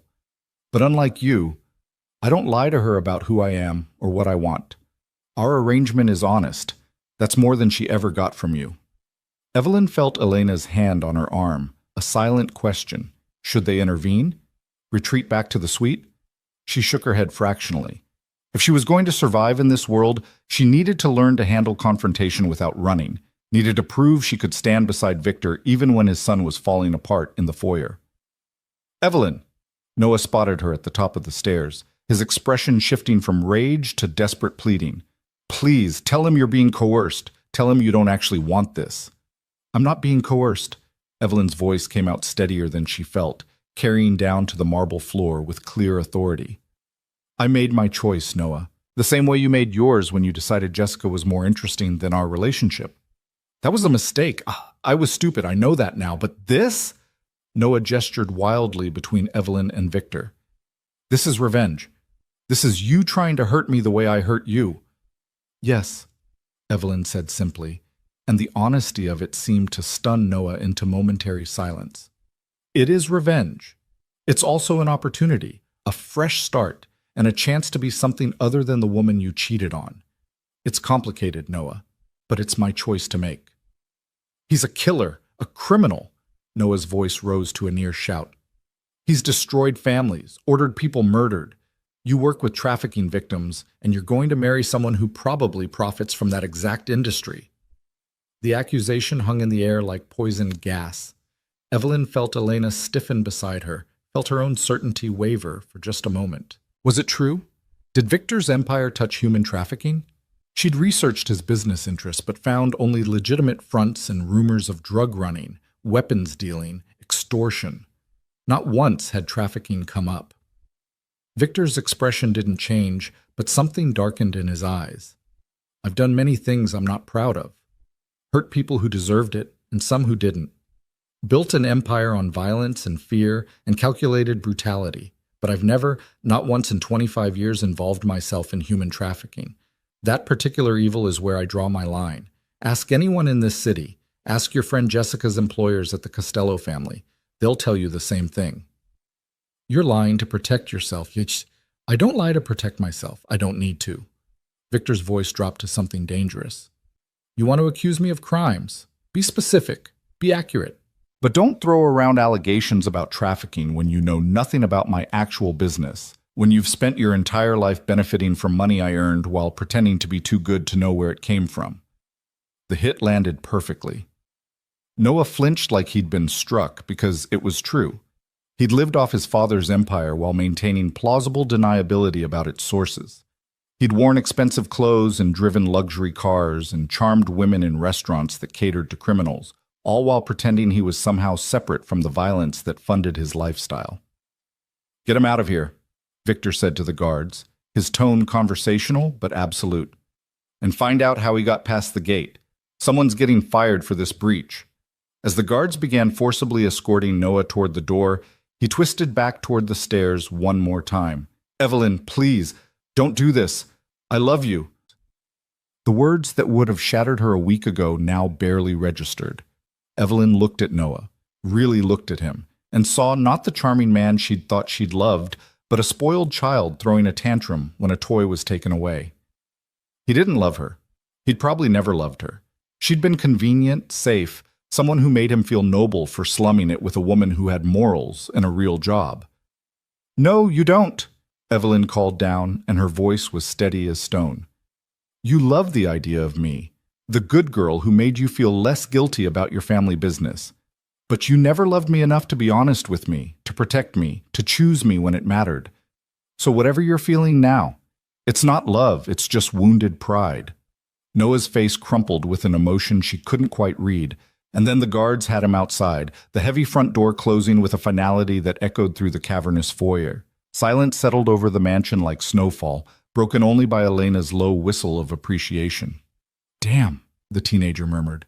That was brutal. In the best way, but still brutal. Victor looked up at them, his expression unreadable from this distance. Evelyn, a word, please. Elena squeezed her arm once before releasing it. I'll be in my room if you need backup, though I think you just proved you can handle yourself.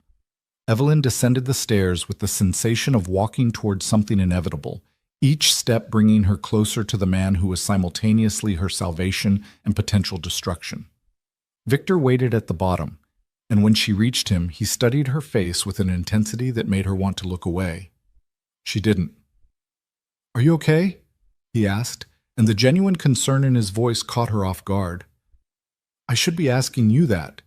He's your son. He's also an idiot who's trying to manipulate you back into his life. Victor gestured toward his study. Walk with me. They moved through the mansion in silence, past priceless art and windows that looked out on grounds that stretched for acres. The study was exactly as it had been the night before. Leather and wood, and the smell of expensive whiskey that probably cost more per bottle than most people's monthly rent. Victor poured 2 glasses without asking, handing her one before settling into the chair behind his desk. Not the casual position by the window or the intimate proximity of the sitting area. This was Victor Bellini, the businessman, the kingpin, putting professional distance between them. What Noah said about trafficking, Evelyn began, needing to address it directly. Is it true? Do you draw a line there? It's true. I have many lines, actually. I don't hurt children. I don't traffic humans. I don't tolerate rape or domestic violence within my organization. Victor said it matter-of-factly, like he was listing grocery items. I'm a criminal, Evelyn.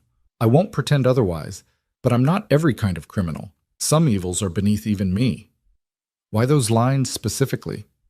Because I was a child once who watched his father brutalize his mother. Because I've seen what human trafficking does to people, The Hope Harbor cases you work on. I've helped recover some of those women, usually when they've been taken by rivals who engage in that particular trade. Victor took a slow sip of his whiskey. Ideal in vices that adults choose: drugs, gambling, protection rackets for businesses that want security. People who engage with my operations do so willingly, knowing the risks. The moment someone becomes a victim rather than a participant, they're outside my business model. The explanation should have been cold comfort. He was still admitting to running a criminal empire. But Evelyn found herself believing him, found the moral framework he described more honest than Noah's willful ignorance or Jessica's calculated betrayal.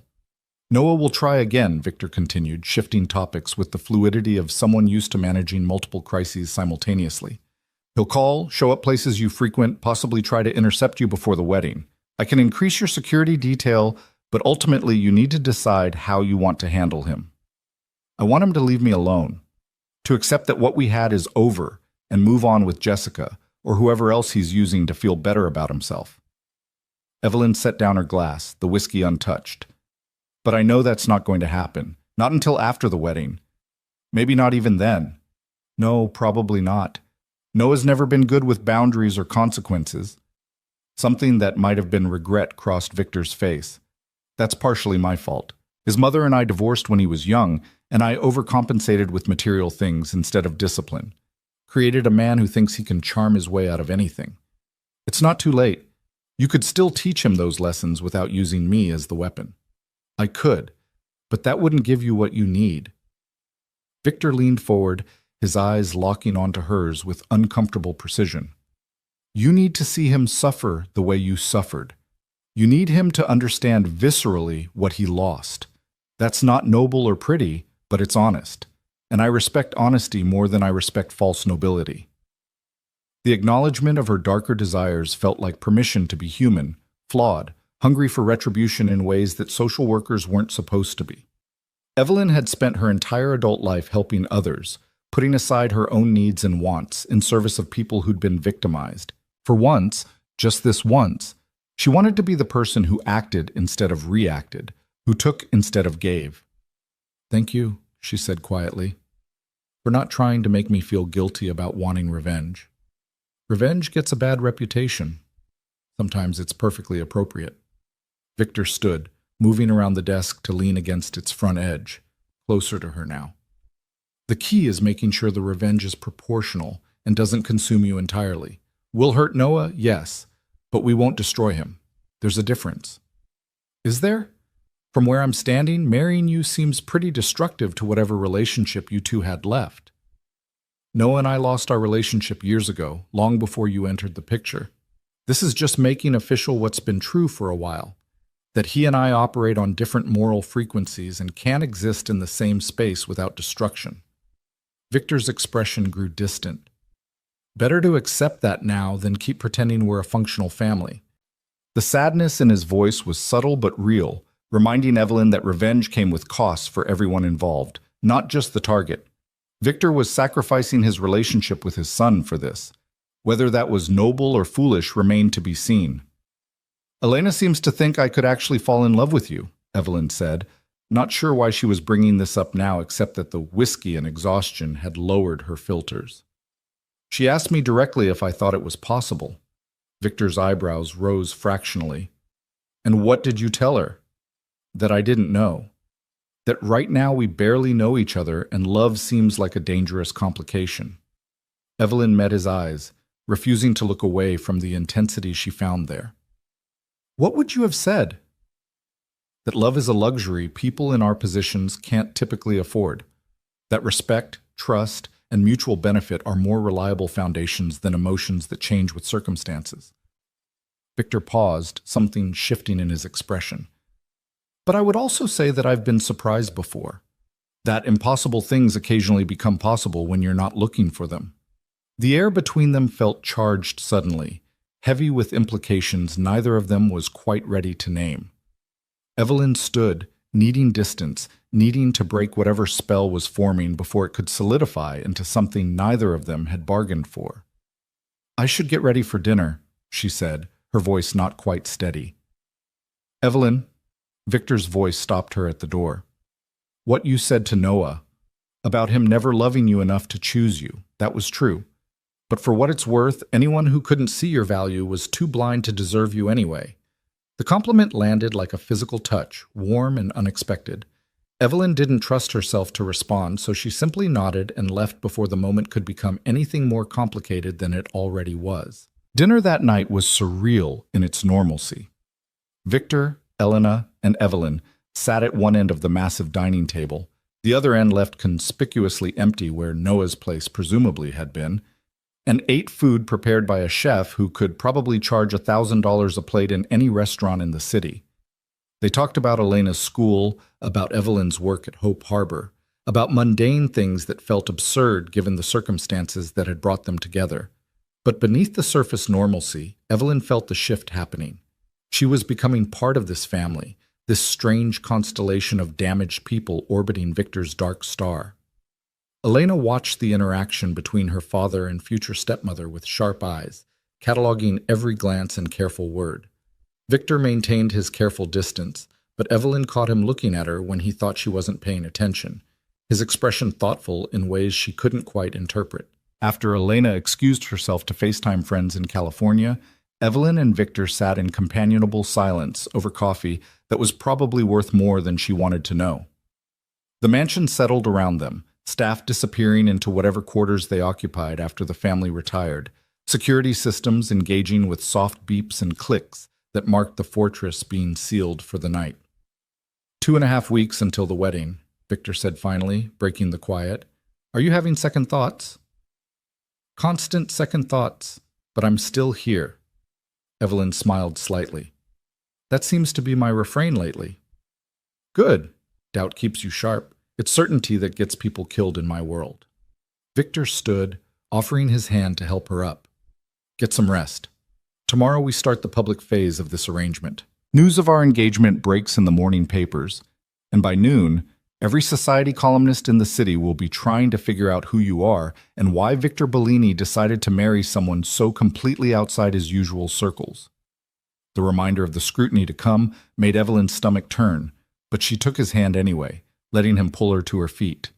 His palm was warm against hers, his grip firm without being aggressive, and for just a moment they stood too close, breathing the same air, existing in a pocket of possibility that felt dangerous and alluring in equal measure.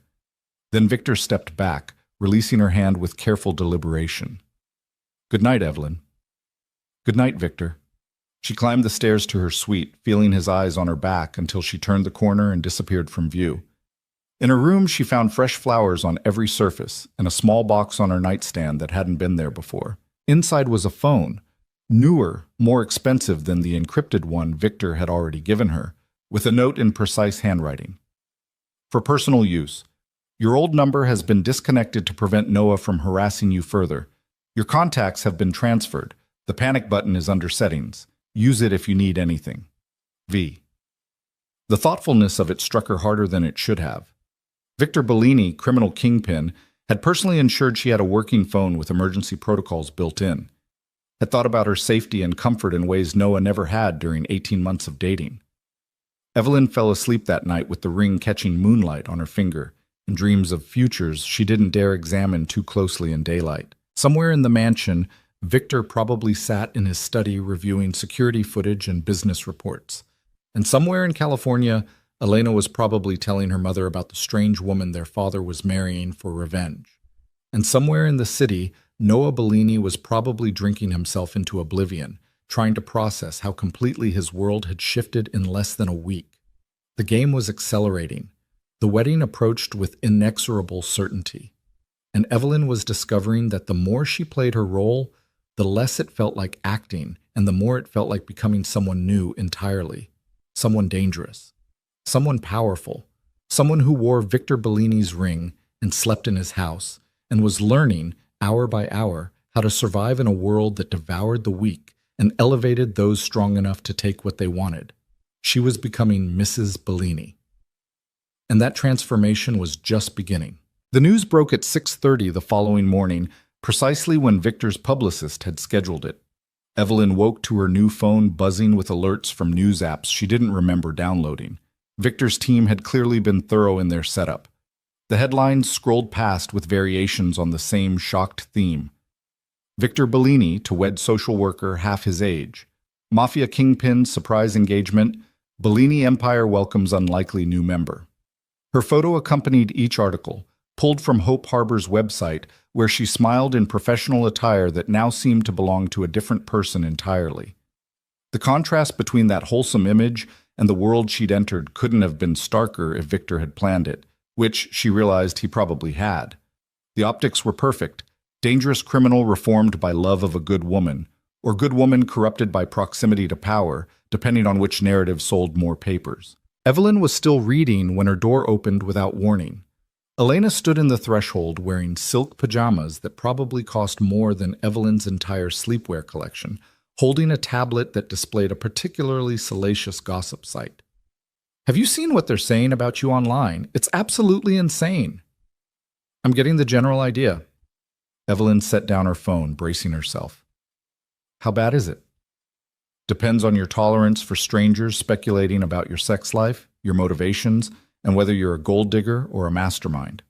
Elena flopped onto the bed with the casual intimacy of someone who'd already decided Evelyn was safe. The feminist sites can't decide if you're a victim or a strategic genius. The crime blogs are trying to figure out what you bring to Dad's operation, and the society pages are losing their minds because you're not from their world, and they don't know how to categorize you. Fantastic. Evelyn rubbed her temples, feeling a headache building behind her eyes. This is exactly what I wanted to wake up to. Dad's handling it. He's got 3 different PR firms managing the narrative, making sure the story stays focused on wealthy businessman finds love with charitable worker instead of criminal marries son's ex for revenge. Elena scrolled through her tablet, her expression amused. Though personally, I think the revenge angle is way more interesting. Before Evelyn could respond, her phone rang with Victor's number. She answered, hyper-aware of Elena listening to every word. "I take it you've seen the coverage." "Hard to miss when it's trending on 3 different platforms." Victor's voice was calm, unbothered by the media frenzy. "How are you handling it?" "I'm managing. Your daughter is currently sprawled on my bed reading the most creative speculation about my character I've ever encountered." Evelyn watched Elena grin at being mentioned. "Should I be concerned about the photographers outside the gates?" "They'll be there until the wedding, possibly after. I've instructed security to keep them at a distance, but you should expect cameras anytime you leave the estate."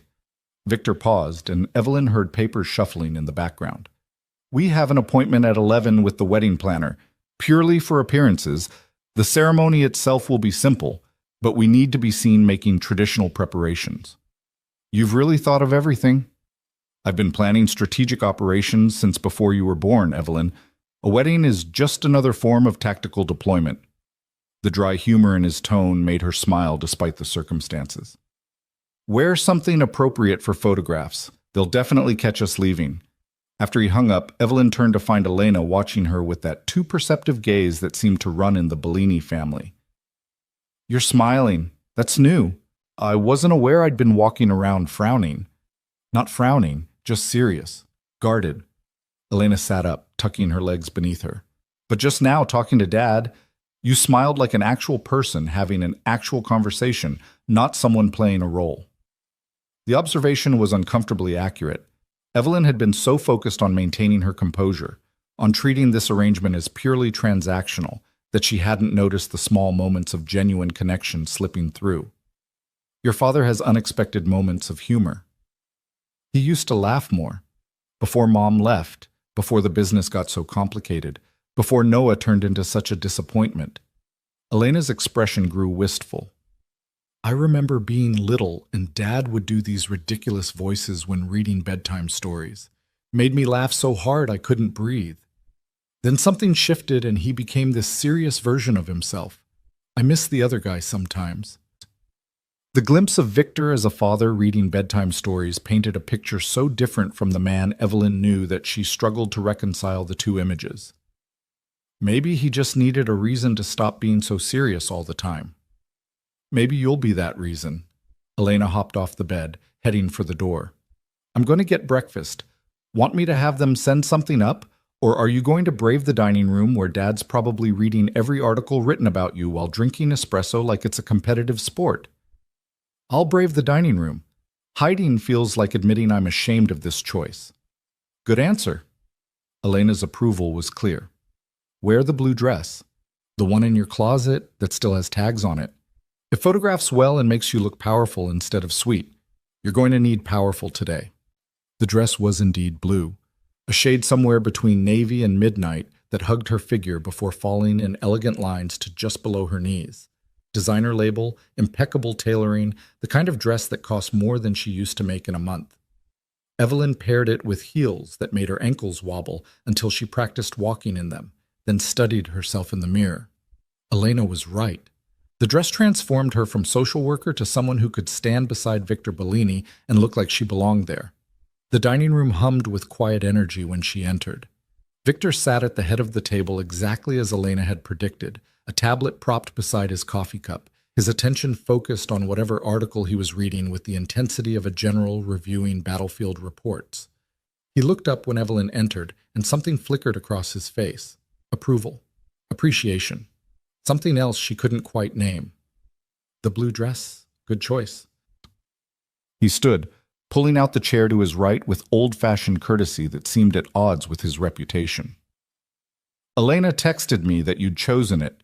She has excellent instincts for these things. Your daughter is terrifyingly perceptive. Evelyn settled into the chair, accepting coffee from a staff member who appeared and disappeared like a ghost. She's been reading the coverage like it's entertainment. For her, it probably is. Elena's grown up watching me manipulate media narratives. This is just another strategic campaign to her. Victor set aside his tablet, giving Evelyn his full attention. The general consensus seems to be divided between those who think you're incredibly brave and those who think you're incredibly stupid. Very few people are considering that you might be both. Which camp are you in? I think you're adapting remarkably well to circumstances that would break most people. Whether that's bravery or stupidity probably depends on how this all ends. Victor's expression remained neutral, but his eyes held something warmer. The wedding planner is expecting us at 11. Between now and then, we need to discuss how we're presenting ourselves publicly. United front, I assume. Madly in love, can't keep our hands off each other, all the usual romantic cliches that sell magazines. Actually, no. Victor's answer surprised her. We're going to present ourselves as exactly what we are. Two adults who've made a calculated decision to build something together. Dignified, respectful, but not performatively romantic. The truth often works better than lies because people don't know what to do with it. Evelyn considered this approach, finding it both refreshing and terrifying. You want to tell people this is essentially a business arrangement? Not in those words, but I want them to see that we're not pretending to be something we're not, that we respect each other, enjoy each other's company, but we're not selling them a fairy tale. Victor leaned back in his chair, his posture relaxed despite the intensity of the conversation. People will speculate regardless. Let them. As long as we're consistent in how we present ourselves, the narrative stays in our control. The strategy made sense in a way Evelyn's romantic fantasies never had. No pretending to be desperately in love, no manufacturing chemistry for cameras. Just two people choosing to build something together with clear eyes and realistic expectations. It felt honest in a way that most marriages probably weren't. I can work with that, Evelyn said finally. Dignified respect I can do. It's the fake passion that would have felt wrong anyway. Who said anything about fake? Victor's question was casual, but the look he gave her was anything but. I find you attractive, Evelyn. I respect your intelligence and your courage. If those feelings deepen into something more, we'll deal with it. If they don't, we'll still have a functional partnership. Either way, there's no need to perform emotions we're not feeling. The directness of the admission made heat crawl up Evelyn's neck. In the weeks since she'd agreed to this arrangement, they'd maintained careful physical distance, treated each other with polite formality, avoided anything that might complicate the transactional nature of their agreement. Now Victor was calmly acknowledging attraction like it was a variable in an equation they might need to account for eventually. I should finish getting ready, Evelyn said, standing before the conversation could veer into territory she wasn't equipped to navigate before breakfast. 11 o'clock meeting with the wedding planner. Dignified respect on full display for photographers. Got it. Victor's slight smile suggested he knew exactly why she was retreating, but he let her go without comment. Evelyn, one more thing. Noah tried to access the estate last night around 2 a.m. Security turned him away, but he's becoming increasingly erratic. If he contacts you directly, I need to know immediately. The information settled over her like cold water. Erratic how? He showed up drunk, demanded to see you, threatened legal action when guards refused entry. My people escorted him back to his apartment and confiscated his keys to prevent him from trying to drive.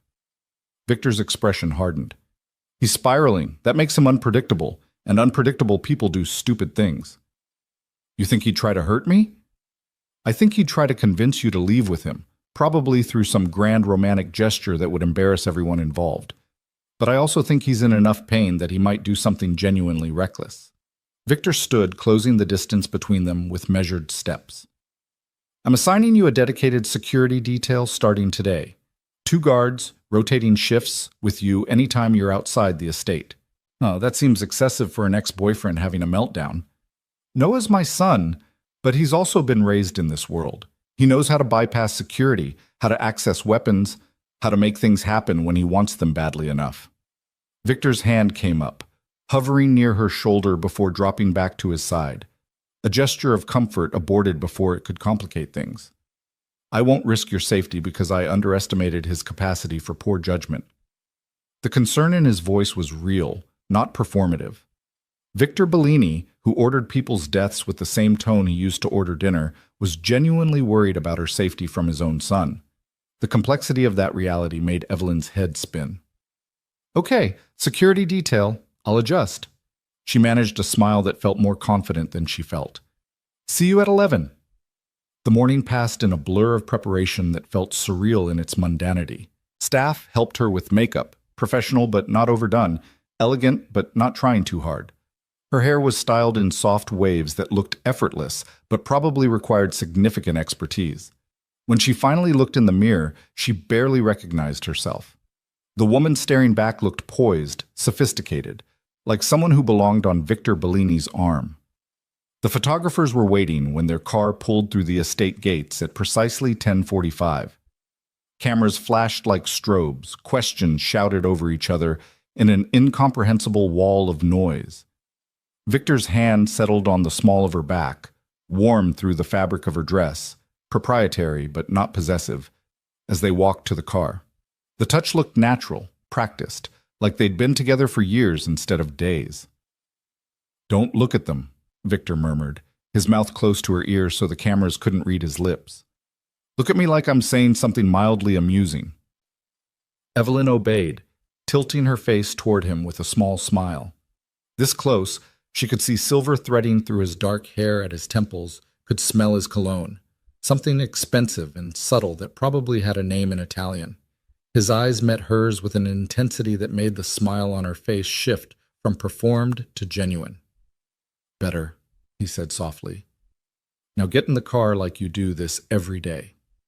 The wedding planner's office occupied the top floor of a building in Manhattan's most exclusive district, all glass walls and minimalist furniture that screamed old money and discretion. Vivienne Laurent greeted them with the professional warmth of someone who'd planned weddings for people far more dangerous than Victor Bellini and survived to tell the tale. Mr. Bellini, Miss Carter, congratulations on your engagement. Vivienne's French accent was subtle, elegant, probably cultivated to make clients feel sophisticated. I understand we're working with a compressed timeline. 3 weeks from this Saturday, Victor confirmed, settling into a chair that probably cost more than most people's cars. We want simple, elegant, private. No circus, no spectacle. Of course. Though I must warn you, with your profile, completely private will be challenging. Vivienne pulled out samples, invitations, flowers, color schemes, all the traditional elements of wedding planning. May I ask your vision for the ceremony? Traditional church, outdoor garden, intimate indoor? The estate gardens, Evelyn heard herself say, surprising both Victor and herself. If we're doing this, I want it somewhere beautiful, somewhere that feels like possibility instead of transaction. Victor's expression shifted almost imperceptibly, something like approval warming his features. The gardens it is. Vivienne, We'll need a tent in case of weather, seating for approximately 50 people, nothing too formal. The planning session stretched for 2 hours, discussing details that felt both important and meaningless. Flowers, white roses and deep purple calla lilies, dramatic but not cloying. Music, a string quartet, classical pieces that wouldn't clash with the gravity of what they were actually doing. Food, a reception dinner, intimate enough for conversation but formal enough to mark the occasion as significant. Through it all, Evelyn watched Victor navigate decisions with the same strategic precision he probably applied to business deals. He deferred to her on aesthetic choices, took charge on security concerns Vivian hadn't even considered, and maintained a perfectly balanced presentation of a man getting married because he wanted to, not because he had something to prove. "And the bride's dress?" Vivian asked, turning to Evelyn with genuine curiosity. "Do you have a designer in mind, or would you like recommendations?" "I want something simple, elegant but not trying too hard, not a princess dress." Evelyn thought about the woman she was becoming, the version of herself that could stand beside Victor without apology. Something that looks like it belongs on an adult making an adult decision, not a girl playing dress-up.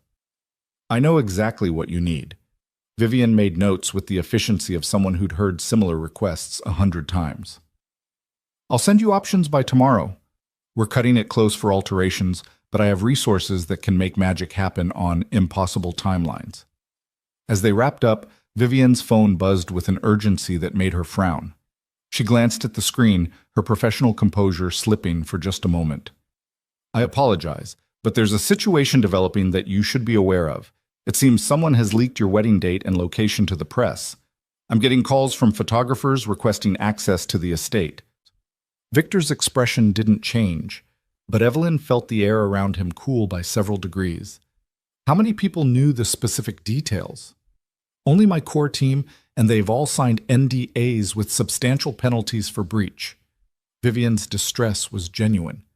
"I'll investigate immediately, but I wanted you to know it wasn't your team." Victor stood, his movement fluid despite the tension Evelyn could sense building in him. "We have a leak somewhere in my organization. This is the second breach in as many days." The implication hung heavy in the elegant office. Someone in Victor's empire was feeding information to outsiders, compromising security around the wedding specifically, which meant someone wanted to disrupt the ceremony, or worse, wanted easy access to know exactly where and when Victor Bellini would be most vulnerable. "We need to go," Victor said quietly, his hand finding Evelyn's elbow with gentle insistence. "Vivian, proceed with planning, but expect the location to change. I'll notify you where and when it's safe to do so." The drive back to the estate was tense, Victor on his phone speaking in rapid Italian to people whose responses Evelyn couldn't hear. The security detail that had accompanied them, 2 SUVs bracketing their town car, drove with heightened alertness, taking routes that varied from their morning path. "Is this normal?" Evelyn asked when Victor finally ended his call. "Leaks and security breaches?" "No, which is why it's concerning." Victor's jaw was tight, his usual composure strained. "Someone's testing our defenses, trying to find weak points. Either they're planning something specific around the wedding, or they're trying to rattle us into making mistakes." "Noah?" The name came out before Evelyn could stop it. "Possibly. He has access to family information, knows security protocols from when he was still trusted with that knowledge." Victor's expression darkened. "Or it could be the Costello family, using the wedding as an opportunity to strike while we're distracted. Or any number of other enemies who see my marriage as a moment of weakness." The casual mention of enemies planning to strike made Evelyn's stomach turn. She'd agreed to marry into danger, had told herself she understood the risks. But understanding abstractly and living the reality of people actively trying to find ways to hurt you were drastically different experiences. Back at the estate, Victor disappeared into his office with a team of security personnel, while Evelyn was escorted to her suite by guards who looked like they expected an attack at any moment. Elena found her there an hour later, curled in the window seat, pretending to read case files from work that she couldn't focus on. "Dad's losing his mind trying to figure out who leaked the wedding information," Elena announced, settling beside Evelyn with the comfort of someone who'd lived through security crises before. "He's had 3 different people fired already, and he's still not satisfied." "People's jobs are being destroyed because someone told the press when we're getting married?" Evelyn's guilt was immediate and sharp. People's jobs are being destroyed because they violated protocols that exist to keep this family safe, Elena corrected firmly. This isn't about a wedding date, Evelyn. This is about someone proving they can access confidential information and spread it without consequences. That's a security failure Dad can't ignore. The distinction made sense intellectually, but Evelyn still felt the weight of people losing their livelihoods because she'd agreed to this arrangement. Does this happen often? Security breaches and investigations? Often enough that I've learned not to get attached to specific staff members. They come and go based on Dad's trust level, which is basically impossible to maintain long term. Elena pulled her knees up, resting her chin on them. He fired my favorite bodyguard last year because the guy accepted a phone call during a shift. Didn't matter that it was the guy's mom in the hospital. Protocol said no personal calls while on duty, and he broke protocol. That seems harsh. That's the world we live in. Rules exist because people die when they're not followed. Elena's matter-of-fact delivery of such a dark statement reminded Evelyn again how different the girl's childhood had been from most teenagers. You're going to have to get comfortable with Dad making decisions that seem cruel but are actually just practical survival strategies. Before Evelyn could respond, shouting erupted from somewhere on the ground floor. Male voices raised in anger, the crash of something breaking. Both women were on their feet instantly, moving toward the commotion with the same magnetic pull that drew witnesses to car accidents. The foyer was a war zone. Noah stood in the center, held back by 4 security guards who looked like they were considering just knocking him unconscious and being done with it. His face was flushed with alcohol and rage, his expensive clothes rumpled like he'd slept in them. And standing in front of him, perfectly calm despite the chaos, was Victor. "You can't keep me out of my own father's house!" Noah's voice cracked with something that might have been genuine anguish beneath the fury. "I grew up here. This is my home." This ceased being your home when you compromised family security by giving estate access codes to your girlfriend who works for our enemies. Victor's voice was Arctic calm, the kind of quiet that preceded violence. "You've been tolerated because you're my son. But tolerance has limits, Noah. You've reached them. This is about Evelyn, about you stealing her from me to teach me some sick lesson." Noah lunged against the guard's hold, making them tighten their grip. "You don't even want her. You're just using her to punish me."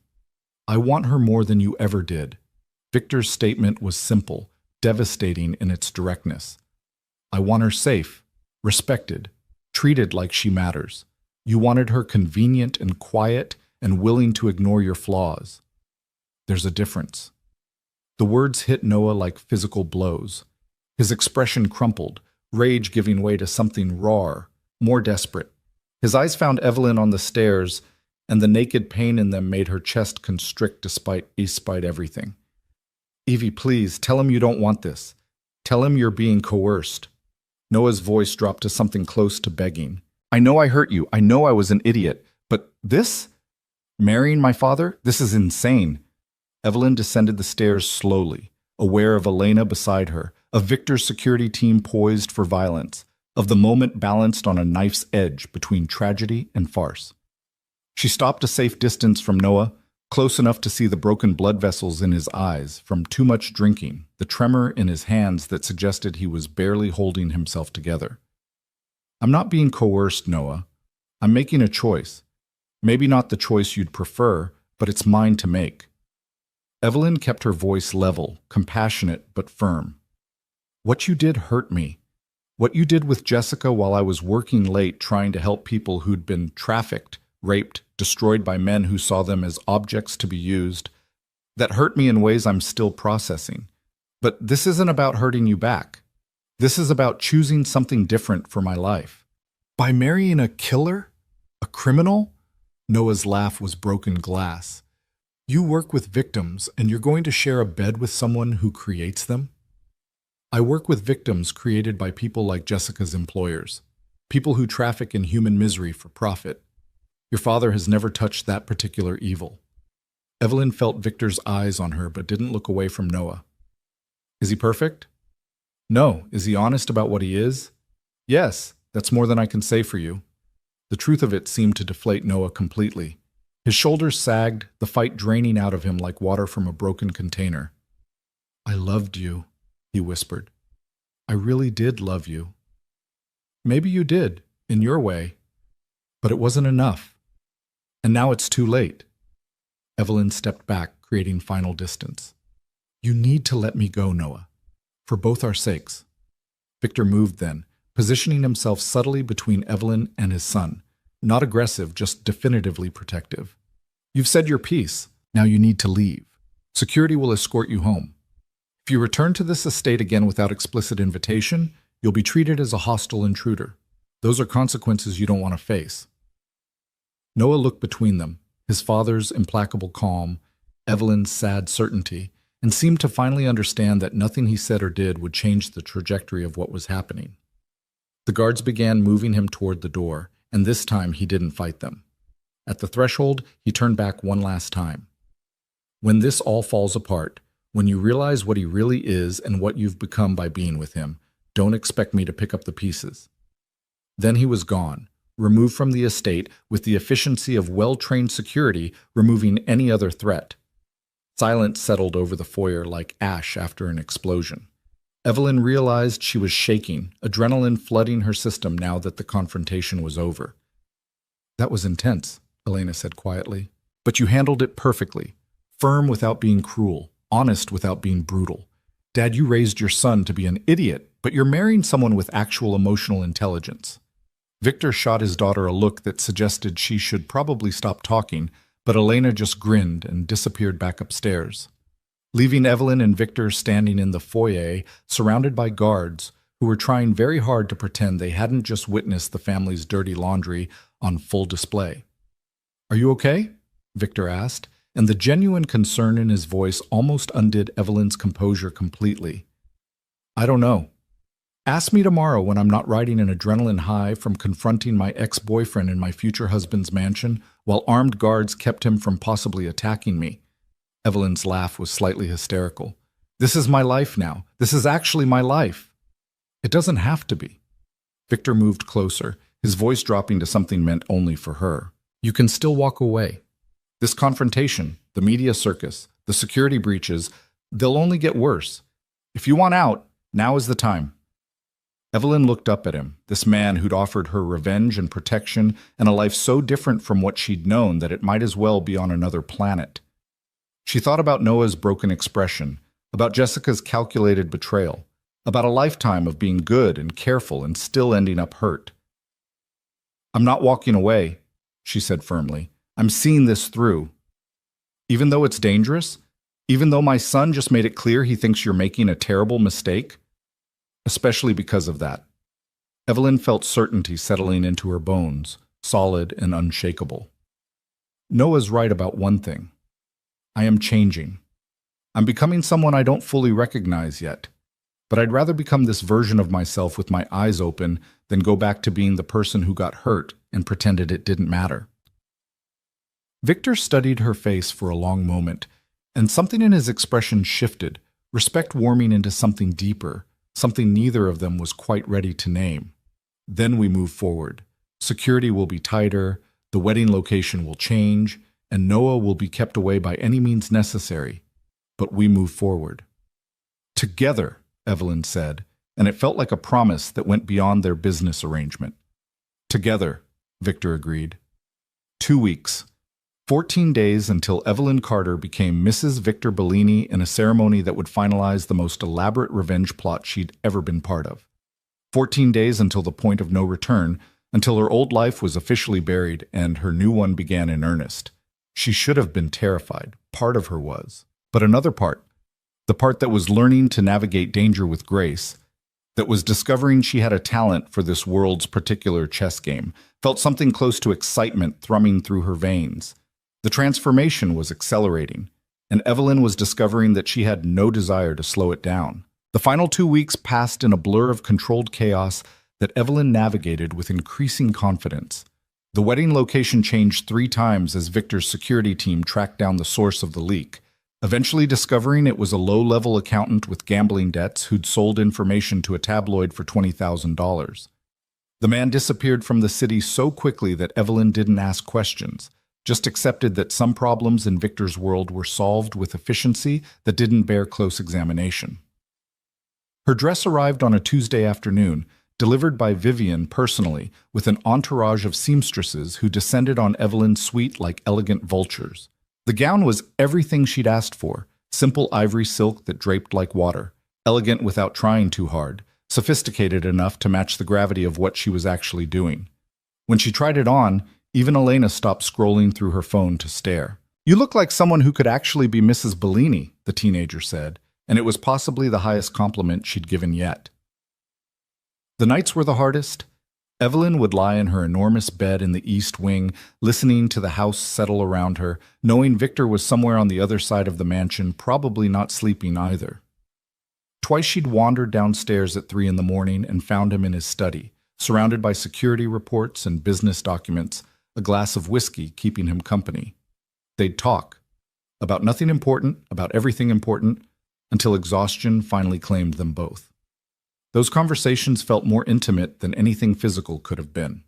Victor told her about his father's brutality, about inheriting an empire built on fear, and learning to maintain it through strategic intelligence rather than just violence. Evelyn shared stories about her parents, about choosing social work because she'd wanted to fix things her father, the teacher, and mother, the nurse, couldn't reach. They were learning each other, piece by careful piece, building something neither had planned for. 5 days before the wedding, the Costello family made their move. It happened during one of Evelyn's rare trips outside the estate, a visit to Hope Harbor's office to meet with her supervisor and discuss her transition to a consulting role that would allow her to continue her work while acknowledging her new reality.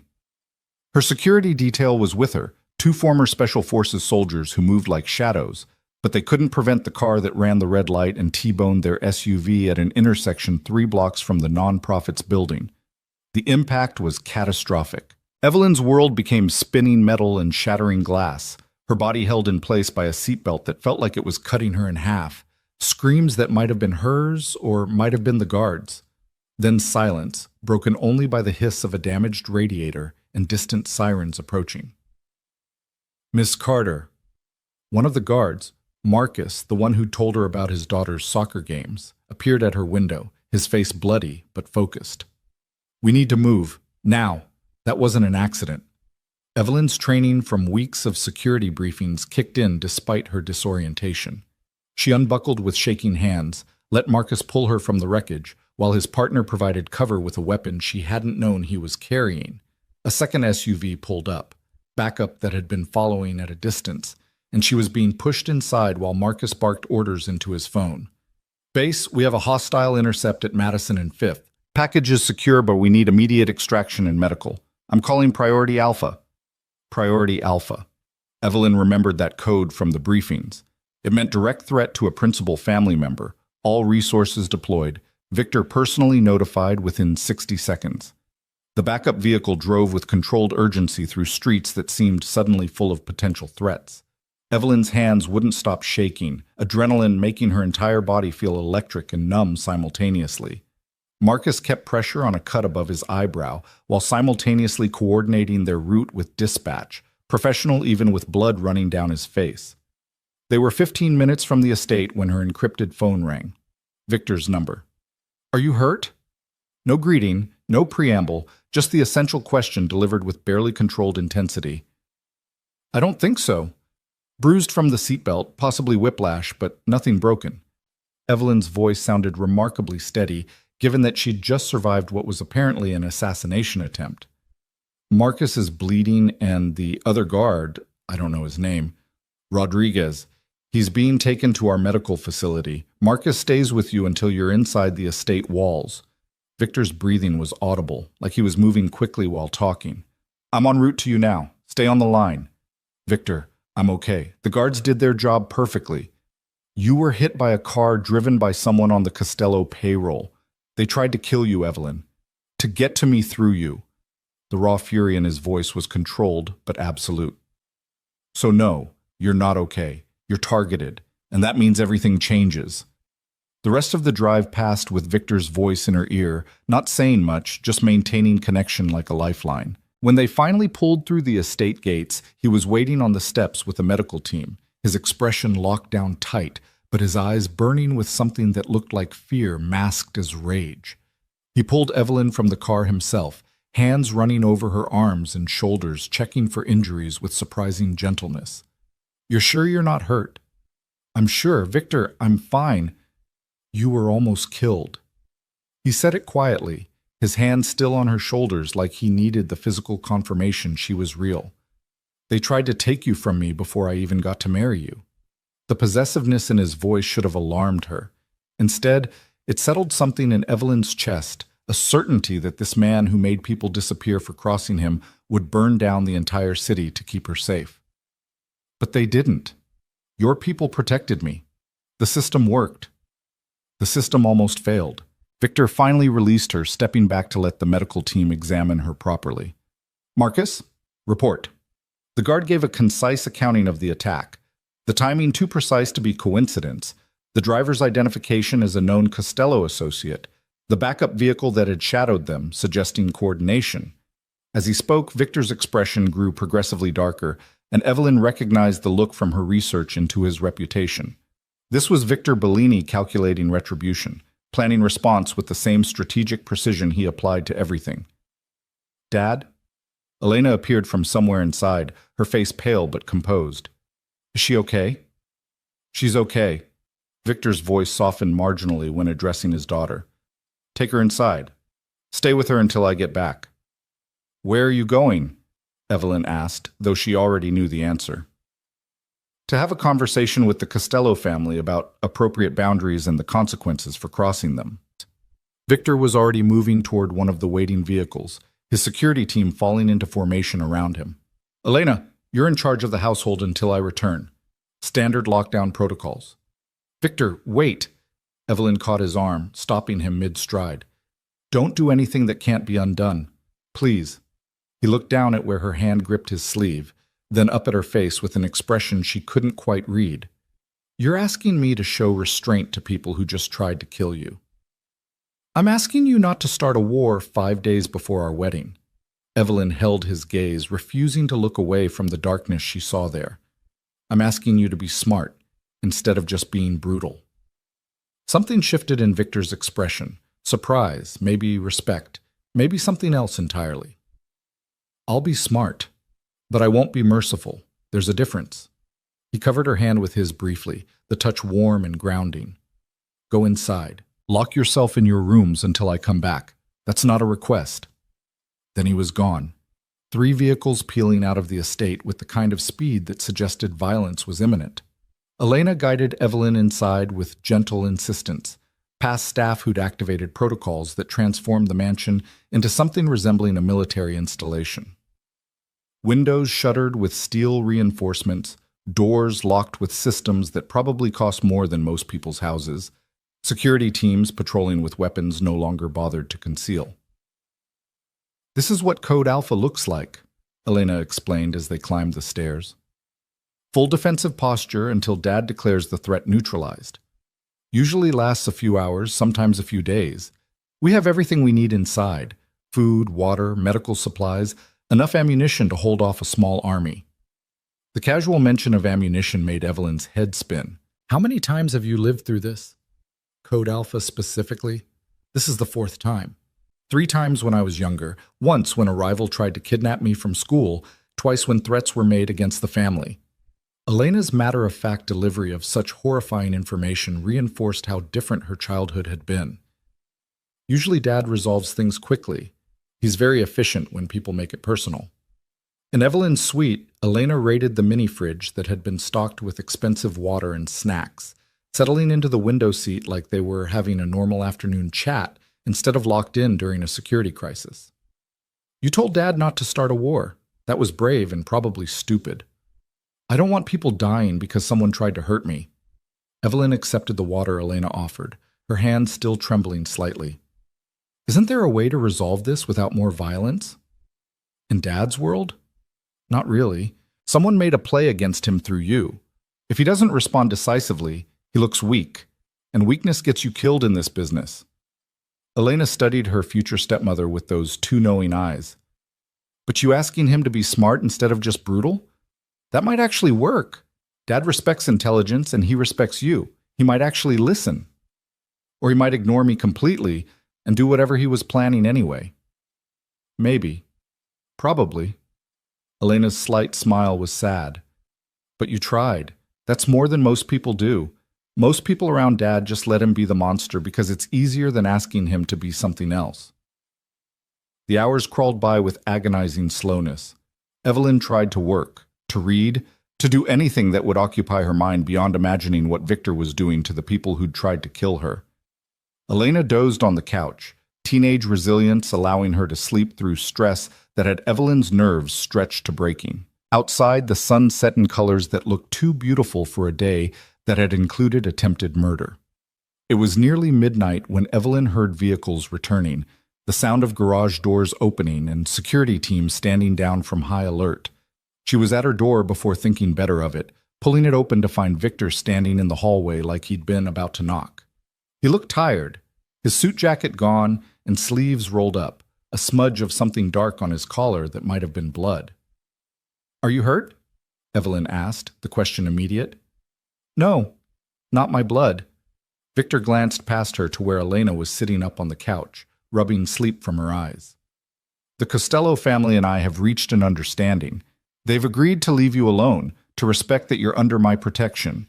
They've also agreed to deliver the driver who hit your car to my people for questioning. And in exchange?"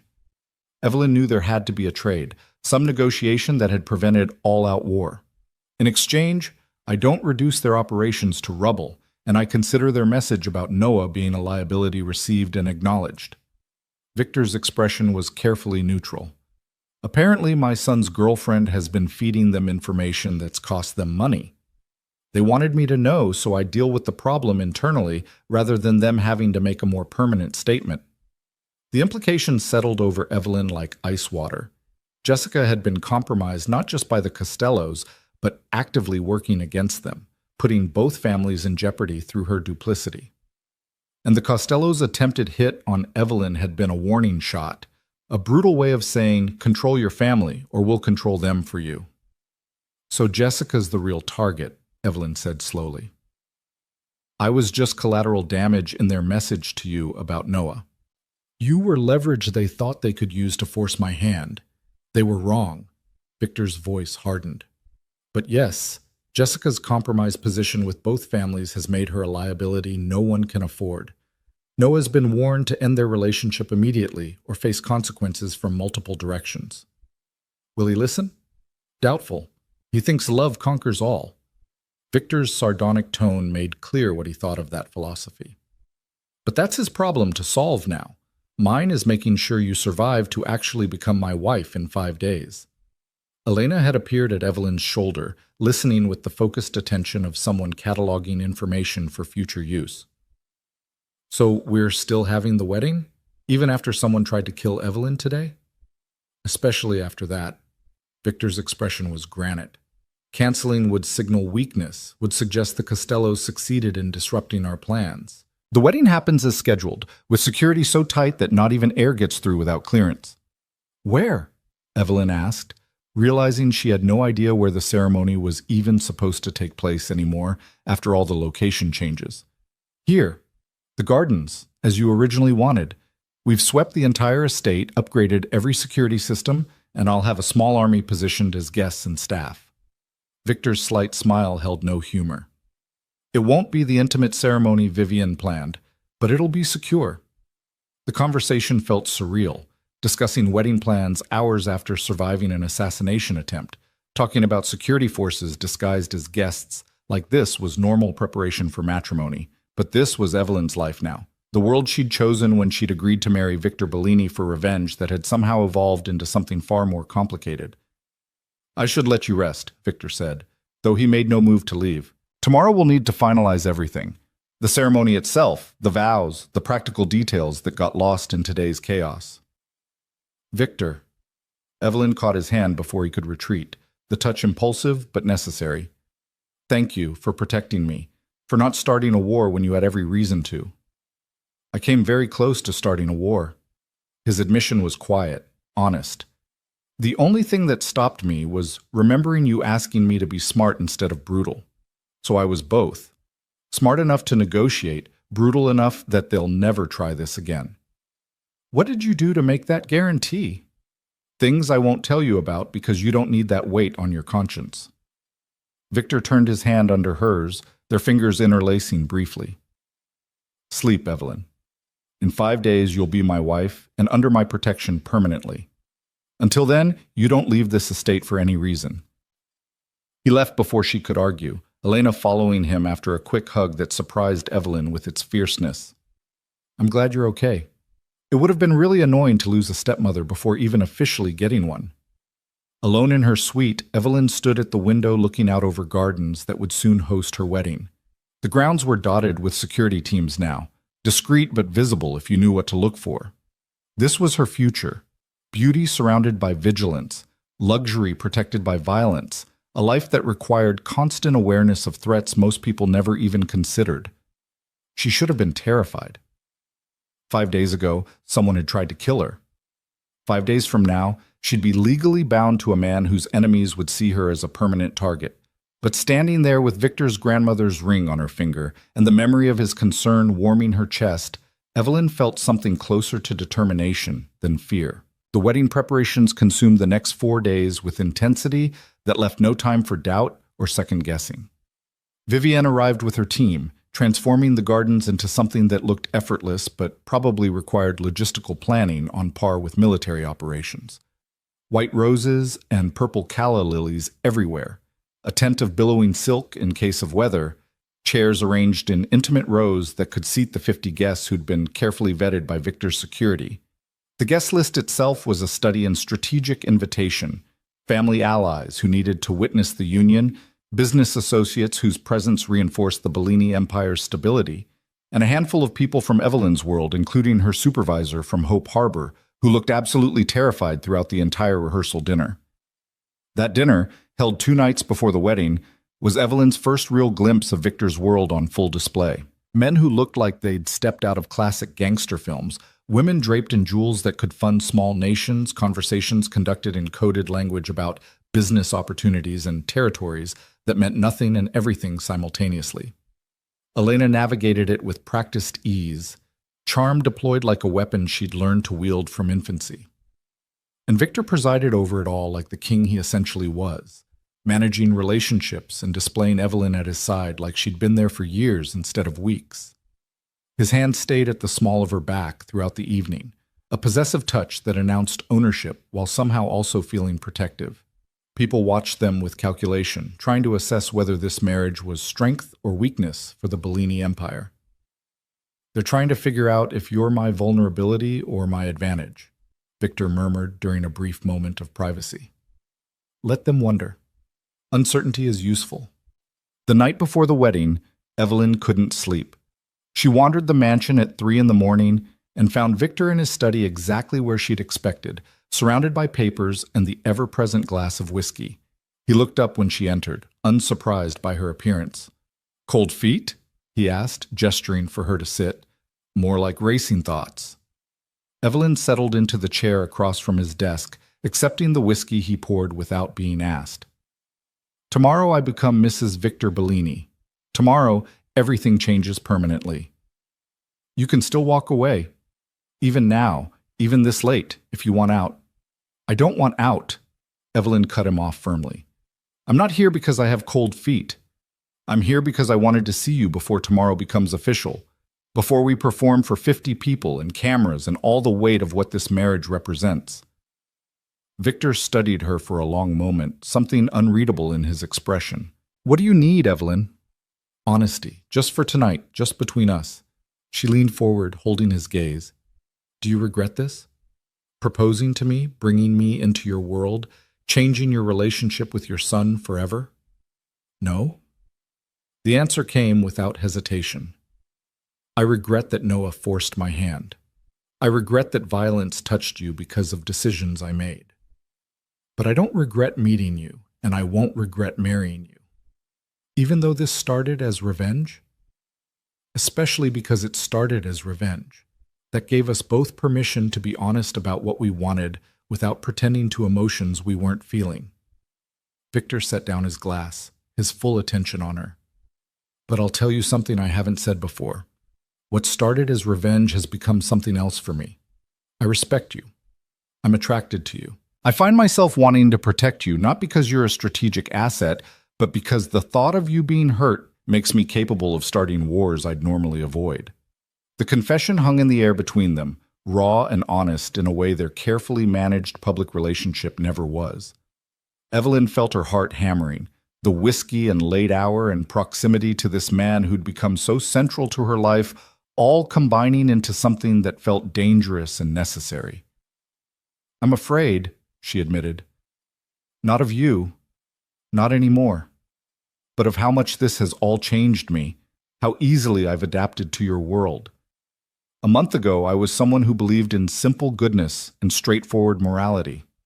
Now I'm marrying a criminal and sleeping soundly in a mansion protected by armed guards. What does that make me? Human, complicated, honest about the darkness that exists in everyone if circumstances push hard enough.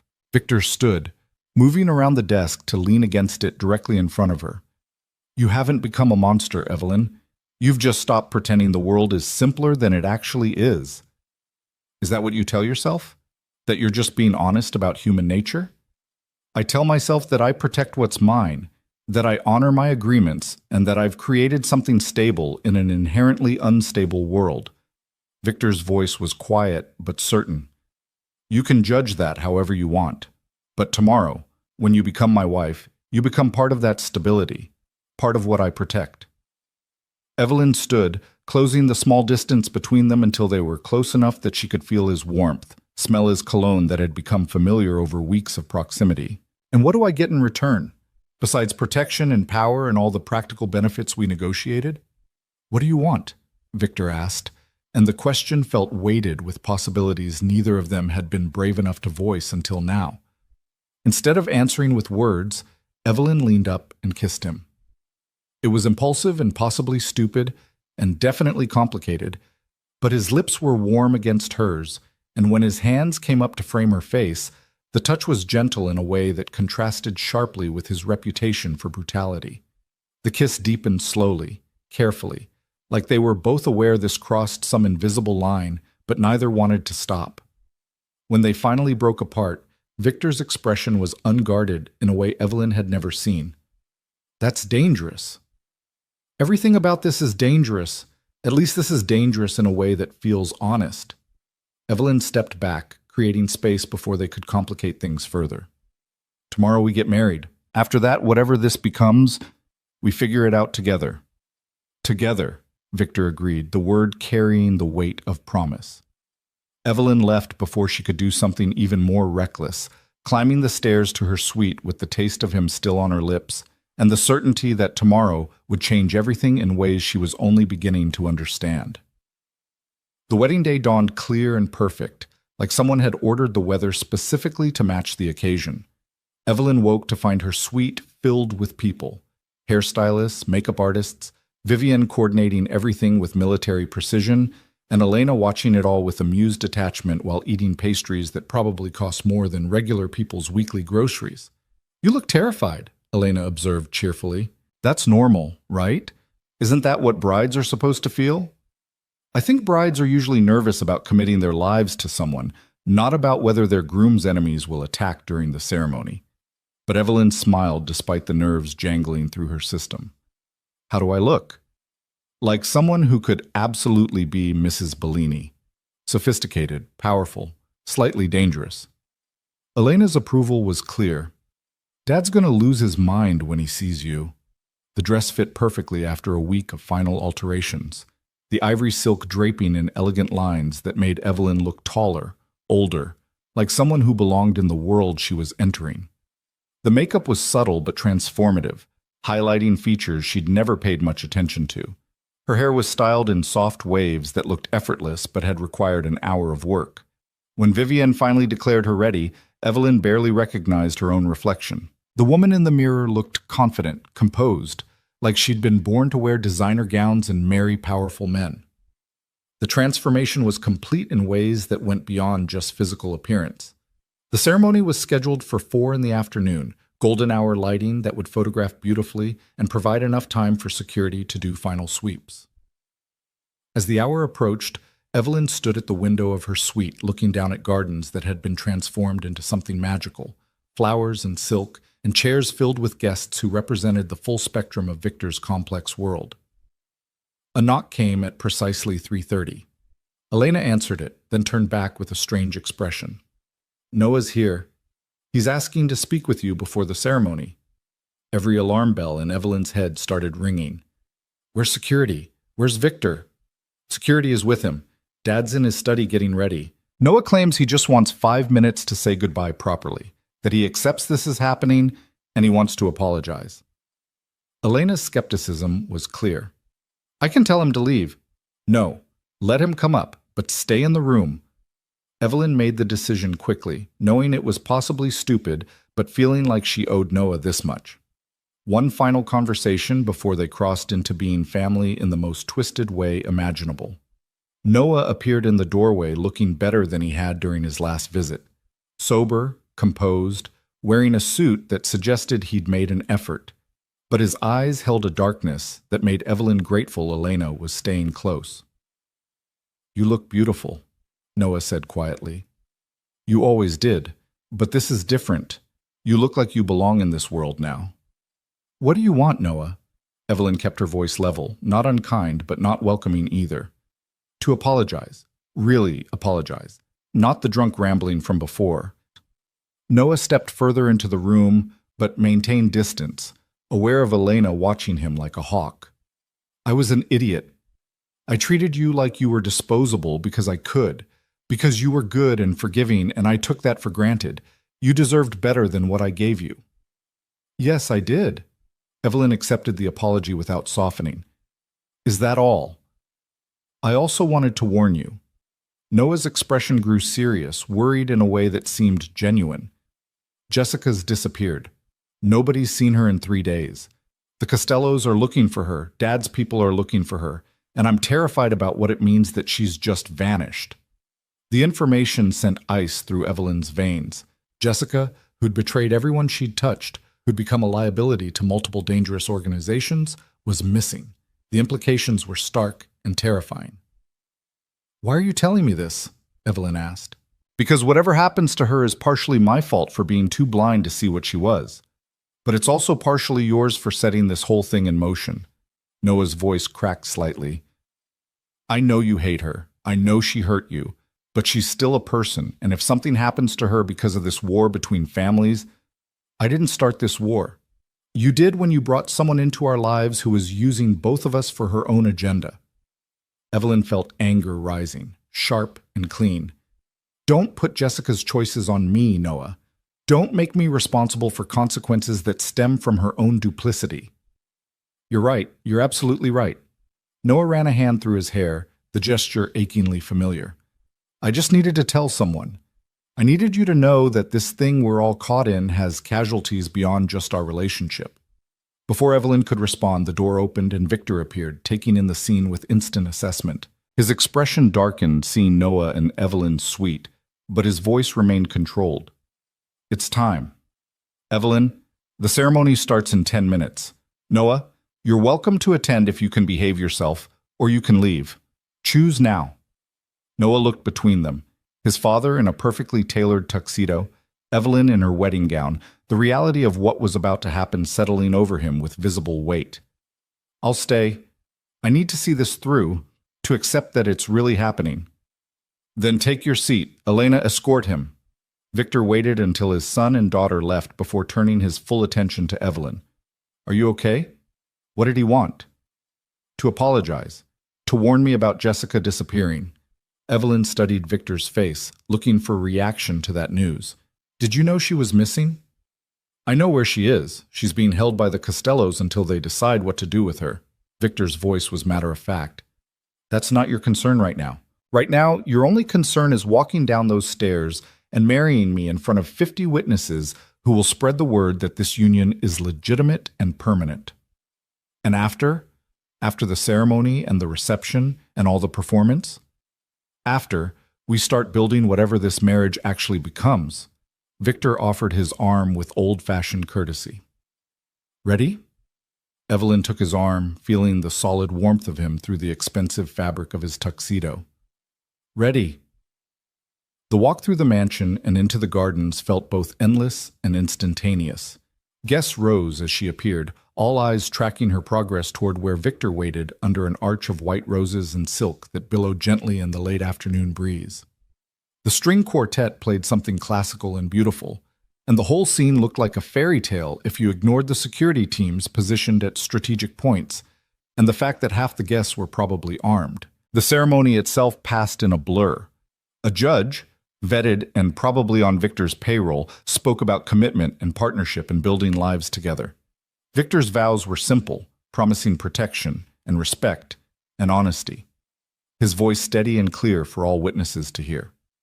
When it was Evelyn's turn, she looked into the eyes of the man she was binding herself to and spoke from a place deeper than strategy or revenge.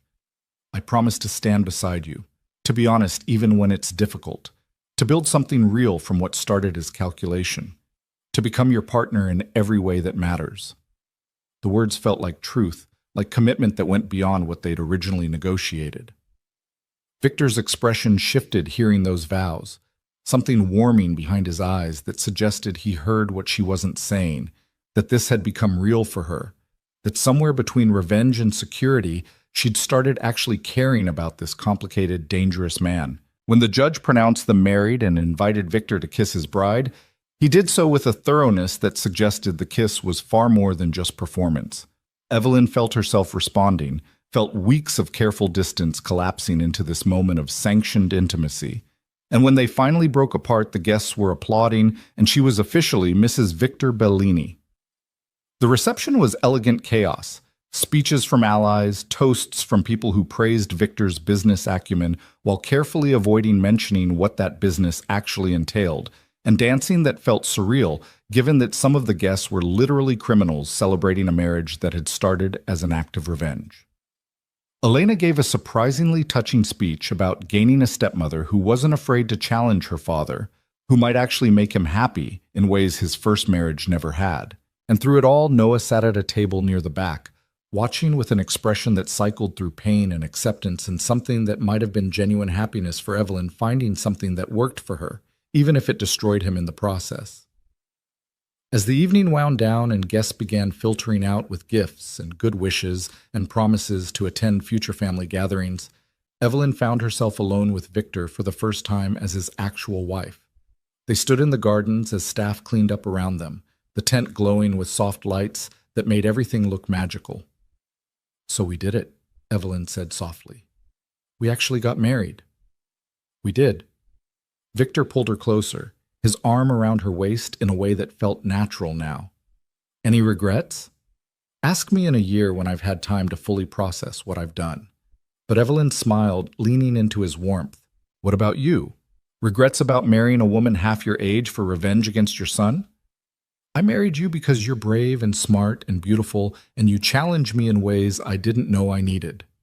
Victor's voice was quiet, honest in a way it rarely was with others around. "The revenge was just an excuse to get you here. Everything after has been about keeping you." The confession settled over Evelyn like a physical touch, warm and weighty. She tilted her face up, kissing him with the freedom of someone who didn't need to justify or explain or apologize for wanting this dangerous man who'd become her husband. "Take me inside," she murmured against his lips. "Show me what being Mrs. Bellini actually means."